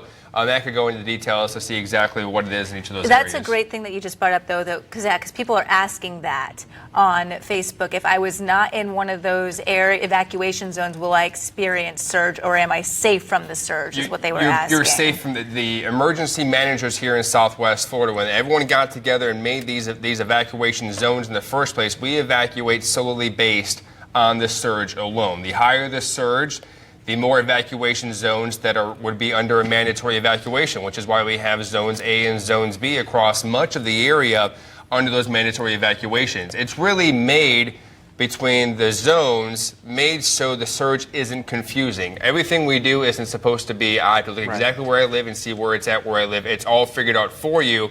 So really, if you were asked to evacuate and you're in those mandatory evacuation zones, you can expect surge if you're still at home. If you are not there and you were not asked to leave, you'll be okay. Now, Matt, you want to go into detail on that too? Oh, and real quick, I've had the question of where can we find that information? You know, how do we know which zone we're in? We have it on our Facebook, we have it on our website, we have it on our app. So was it someone who was asking? To any of those, and again, I actually have it on my Facebook page too. So if you type in Matt Devitt Wink, I made a link, all the 3 sites on my page. So you got 4 ways to find it. If we can pop up that map again, here's a specific question that was being asked, Zach. It was the Vineyards community, so it's east of I-75 but north of Pine Ridge. So with that surge map, does that put them And I know a lot of there? people in that community have stayed put. And they're saying that we're staying in this community and they're wondering about the storm surge. They can pop it up. And we had the mandatory evacuation for Pine Island. This is what we had 20 hours ago. Pine Island South, and it was between the area, really, Airport Pulling Road West. So really, you are still a distance away from that. You're north of Pine Island. You're east of Livingston. You're east of 75. 75 is a big barrier by itself. If you're on the east side of 75. Even the Vineyards, that says 1 foot, but that is the respectable worst case scenario right there. Okay, so we're looking now at Vineyards, and they're in the blue. So what does that show? Yeah, exactly? so basically, like Zach said, it's essentially the worst case scenario. And why they do this, why not have you over-prepared instead of under-prepared? And, what if you're in a spot and you have a forecast that says, maybe a few feet. And they're like, okay, I can stick it out. And then the storm surge is worse than expected. Then you're in big trouble. So that's why they, at some times, will give you at least the worst case scenario so you can plan for the worst, but hope for the best. But what you're looking at right there, at least within that general vicinity, could they see possibly, like Zach said, a foot, maybe 2? We can't rule it out. But the emergency officials, they basically determined that it wasn't great enough to potentially be life-threatening. Calvin is asking, if in a hurricane winds, they're very strong, how do you know if it's a hurricane wind or a tornado? And that's a good question because, a lot of times your home is boarded up, you can't see outside, you don't want to go outside. How are we supposed to know the difference? Do you know the difference? Truthfully, it's tough, actually within the eye wall. The winds get so strong, it's like a tornado. Okay. Actually, at 110, the National Weather Service, they issue this product. And I tell you what, let me switch back to the eye wall. This will kind of explain it a little bit better. So right now we have the storm surge map in Collier County. I'm going to bring up our live radar. It will show you, it's going to be from Key West. It'll show you the eye wall here in just 1 second. And then that way it'll explain a little bit better what we have going on. So there's going to be the eye wall, the strongest part of the storm. We could have those wind gusts over 100. So it's essentially a double whammy. I hate that it's like this, but with tropical systems, that's what you have to deal with. Not only do you have to deal with the eye wall, you got to deal with isolated tornadoes in those outer bands. So Zach was actually in his weathercast showing some tornado warnings on the East Coast, and that can happen. We've already had a few around Miami and Fort Lauderdale, but it's basically it's almost like a giant tornado, that eye wall, because you're going to have winds over 100. And that is tornado-like wind, and with tornado-like wind, you're going to have tornado-like damage, Well, thank you guys very much for the questions and the answer session. We really appreciate it. And I know the viewers, you out there, you have a lot of questions, and keep them coming because we want to know what you're thinking about. Yeah, absolutely. And we'll try to make sure that these guys can answer your specific questions, if not here on Facebook. But we were just showing that radar, guys, and we're also getting some live looks at what they're dealing with down in Miami. Let's get over to Brittany right now. And Brittany, you have a couple different live pictures for us, right? Yeah, we're keeping an eye all over Florida for you. We're going to give you a look at Fort Lauderdale right now, where you can see that conditions are extremely windy. And so we're going to be following every side of Florida because this is a storm that emergency officials have been saying, as well as our meteorologists have been saying, will affect possibly the entire state of Florida. So the conditions there could potentially be what we're going to start seeing. The winds are just going to only increase as the hours continue. So again, this is from our Earth Cam, a look at Fort Lauderdale, where you can see that the palm trees are flying in the wind right now. Very, very rainy and windy conditions. So that's kind of what we're going to start seeing as the hours progress on this Sunday morning. And so we will continue to keep you updated.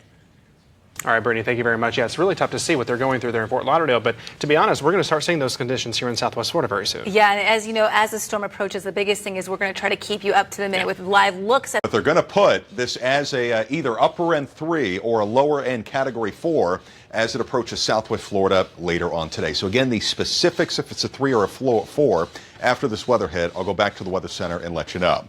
Live Doppler radar all across the state. This is how massive this storm is. Look at the rain all the way on the top portion of your screen from Orlando, Melbourne, you name it, Fort Lauderdale, Miami, all the way towards the Keys. And the worst part of the storm, that eye wall, is what we've been trying to avoid. But you can see right now the eye wall with winds likely over 100 miles an hour starting to approach US 1 and also Key West. So these bands of rain will continue to filter in. These bands have actually contained at times hurricane force winds, and in addition to that, if we've had enough to deal with, also the potential for isolated tornadoes and waterspouts, and more than likely that's what we have filtering in. You can literally see them one after another like a train. See that? Those all could be cells with waterspouts or tornadoes. Now here in Southwest Florida, honestly, outside of those breezier conditions, and the winds will continue to crank up, the rain right now for many is light to moderate. We do have a few spots on the bottom portion of your screen, including Everglades City, where it picks up. There's a live look at Immokalee. Most of the rain light to moderate, but the winds are going up across Lee County. And then for our friends around Lake O, Clewiston, Moorhaven, as you're hunkering down right now, maybe watching Wink, you can see the rain picking up as we're seeing more areas of yellow, orange, and red. And for right now, not bad across Charlotte County. A few sprinkles, some light rain at best. And we also do have a pocket where the rain picks up around northern parts of DeSoto County.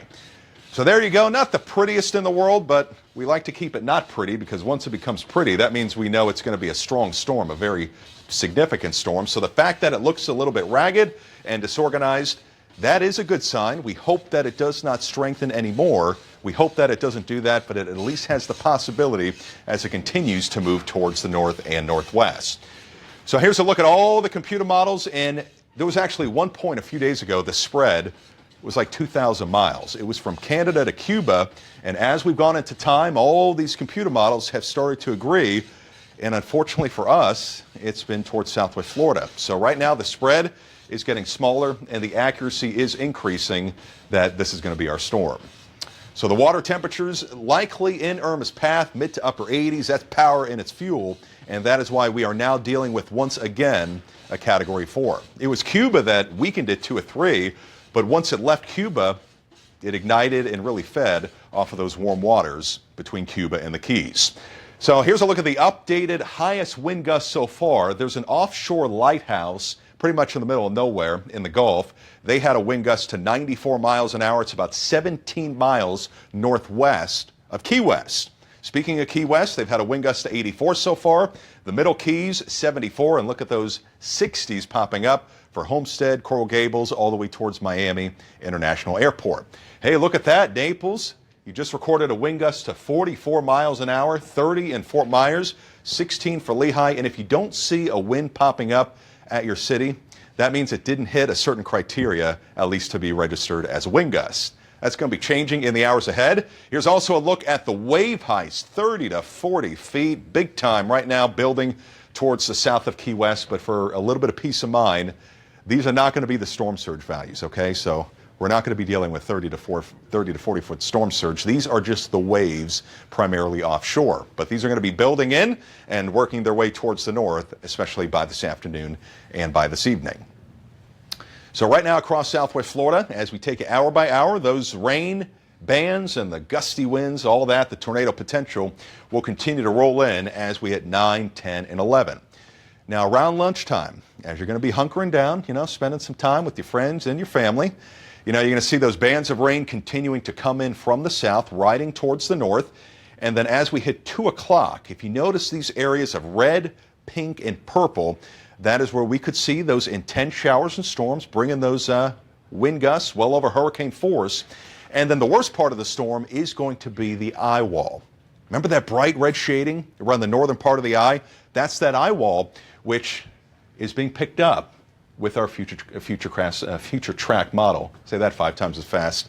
That's going to be riding up the coast. And notice by 4 o'clock, they have the positioning of this damaging wind potential and that eye wall basically around Marco Island, Lely, all the way towards Naples.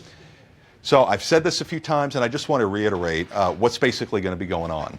So the eye wall, you will see wind gusts possibly 100 plus, even 120, 140 a possibility. So what I want you to do, I want you to treat it like a tornado, because we're going to be dealing with tornado-like winds. Tornadoes and hurricanes, they're not fun to deal with, and I know they're very stressful. So up until this time, find ways to distract yourself. The situation obviously is not what we wanted it to be, and we're all kind of doing this together as a community. So find a way to distract yourself. Okay, you obviously want to be updated on the situation, so in the corner of your room, have Wink on, make sure to crank up the volume so that you can hear updates, but find ways that can calm you down through all this. Maybe your favorite music, have that going, you know, a nice way to distract yourself. I actually had some music going when I was getting up this morning, getting ready for this. I knew it was going to be a bit of a rough day, but you kind of have to put yourself in the mental state. See, my job, so that there are no surprises, because when people get, you know, scared with hurricanes, they don't know what is coming next. And that uncertainty is what is sometimes nerve-wracking and scary. But my job is to fill in those holes so you feel better about the situation. And by doing that, at least you can at least breathe easy during this, I know, stressful time. And this eye wall is probably going to last for around 6 to 9 hours, and the winds will be intense. The winds will probably howl outside, and it's going to feel uncomfortable. But as long as you're with your family and your friends, you find those ways to distract yourself as best you can. You still want to be apprised of the situation. You know, you find your favorite music, you know, maybe pop on some Netflix, a movie, anything that you like while you still have power. And also maybe enjoy the best type of foods that you have. But you see what I'm trying to say? You make the best of the situation, which I know is not ideal. You know, I wish we didn't have to deal with this, but I want to keep you updated on what is expected. You know, you can see the eye and the eye wall as it continues to ride up the coast, including 6 o'clock. There's the center of circulation. You see the white lines, the wind streams going around that center. That's going to be the eye. And then here's the eye wall, which is expected, at least as of right now, according to our computer models, to go over very populated areas right along our coastline in Collier County, Lee County, and then eventually, as we fast forward this, all the way into Charlotte County. So it's going to be right up the interstate, right up Tamiami Trail, and that is that potential for wind gusts over 100 miles an hour. So that's why I was saying earlier, I hate the word tornado, but it is the nature of these tropical systems and the nature of the way that our planet is. We have them. We got to deal with them at times, but I want you to treat it like a tornado, and what we normally do is we stay away from windows. You get to the center part of your house. I know that for all of us, we're not on the bottom floor. Personally, I live in an apartment complex, and I'm at the 2nd floor. And also, I have somebody who's even above me. He's in the 3rd floor. And when you have those winds over 100, there is the possibility that that wind tries to get under the roof, and it could, you know, bring up the roof. So what you want to do is you want to get to the lowest part of your room, and you want to get towards the closet, the bathroom, and you want to get away from windows, because there could be flying projectiles going at 90 to 100 miles an hour. But if you find that interior room, and you hunker down, you'll get through it. You'll get through it, okay? But let's say you are in a 3rd or 4th floor of an apartment complex. You know, in a situation like this, again, just avoid those windows and get towards the interior, okay? So there's tornado safety precautions. Hey, you may actually, as we go throughout the day, have to do that separately outside of the eye wall, because with tropical systems, we're going to have a few isolated tornadoes. We had that with Harvey 2 weeks ago in Texas, and we're going to have that with this storm as well. So here's the timing at 8. You can see the eye wall continuing to ride towards the north. Let's stop it at around 11 after a long, exhausting day. Eventually, Irma will continue up the coast, and then we'll just be left with some lingering bands of rain and wind, but for the most part, it will be getting better beyond that point. So from Monday into Tuesday, you know, we're going to have to do some cleanup, no doubt about it, but the weather pattern will eventually go back to normal, and Irma will be away from our area. Now, in addition to the water level rise, and by the way, I've had a lot of questions. They want to get a city-by-city, street-level storm surge map. We're going to have that again for you within this half hour. Okay, we're going to spend a lot of time on it, so that way everybody gets a personalized forecast as far as what water level rise you could see. Okay, so that is coming up, I promise you. And if Zach's not able to get to it here in the next few minutes, I will do a separate weather hit just so that I can show you all those storm surge levels where you live, okay? I'll be happy to do that for you. Here's the rainfall that we could see after it's all said and done, about 6 to 12, even a few 14-inch amounts. It's a possibility. So let's put everything together. Here's the Irma headlines. Winds could be sustained, again, more than likely near the eye wall at 60 to 100. But those wind gusts could peak, and they could be damaging, 120 to 140 plus. Thankfully, that's not going to last for, days and days and days on end. It's going to be a window of time, several hours, where those wind gusts could hit that. The rain, about 8 to 14 inches, isolated higher, and then the water level rise will be greatest, obviously along the Gulf in Collier and Lee counties, and as well in Charlotte counties. And again, I'll have that individual breakdown here in the next few minutes. So by Monday, we will see some breezy conditions basically wrapping around and lingering with Irma. But notice by Tuesday and Wednesday, we're back at it with our typical summertime pattern, those temperatures into the 90s. And then by Friday and Saturday, guys, Irma will be all but a memory. We just got to get to the next couple days. Matt, thank you very much. Well, the device in your hand that you probably have right now plays a huge role in keeping your family safe during and after the storm. It can also make a nightmare of filing that insurance claim just a bit more bearable.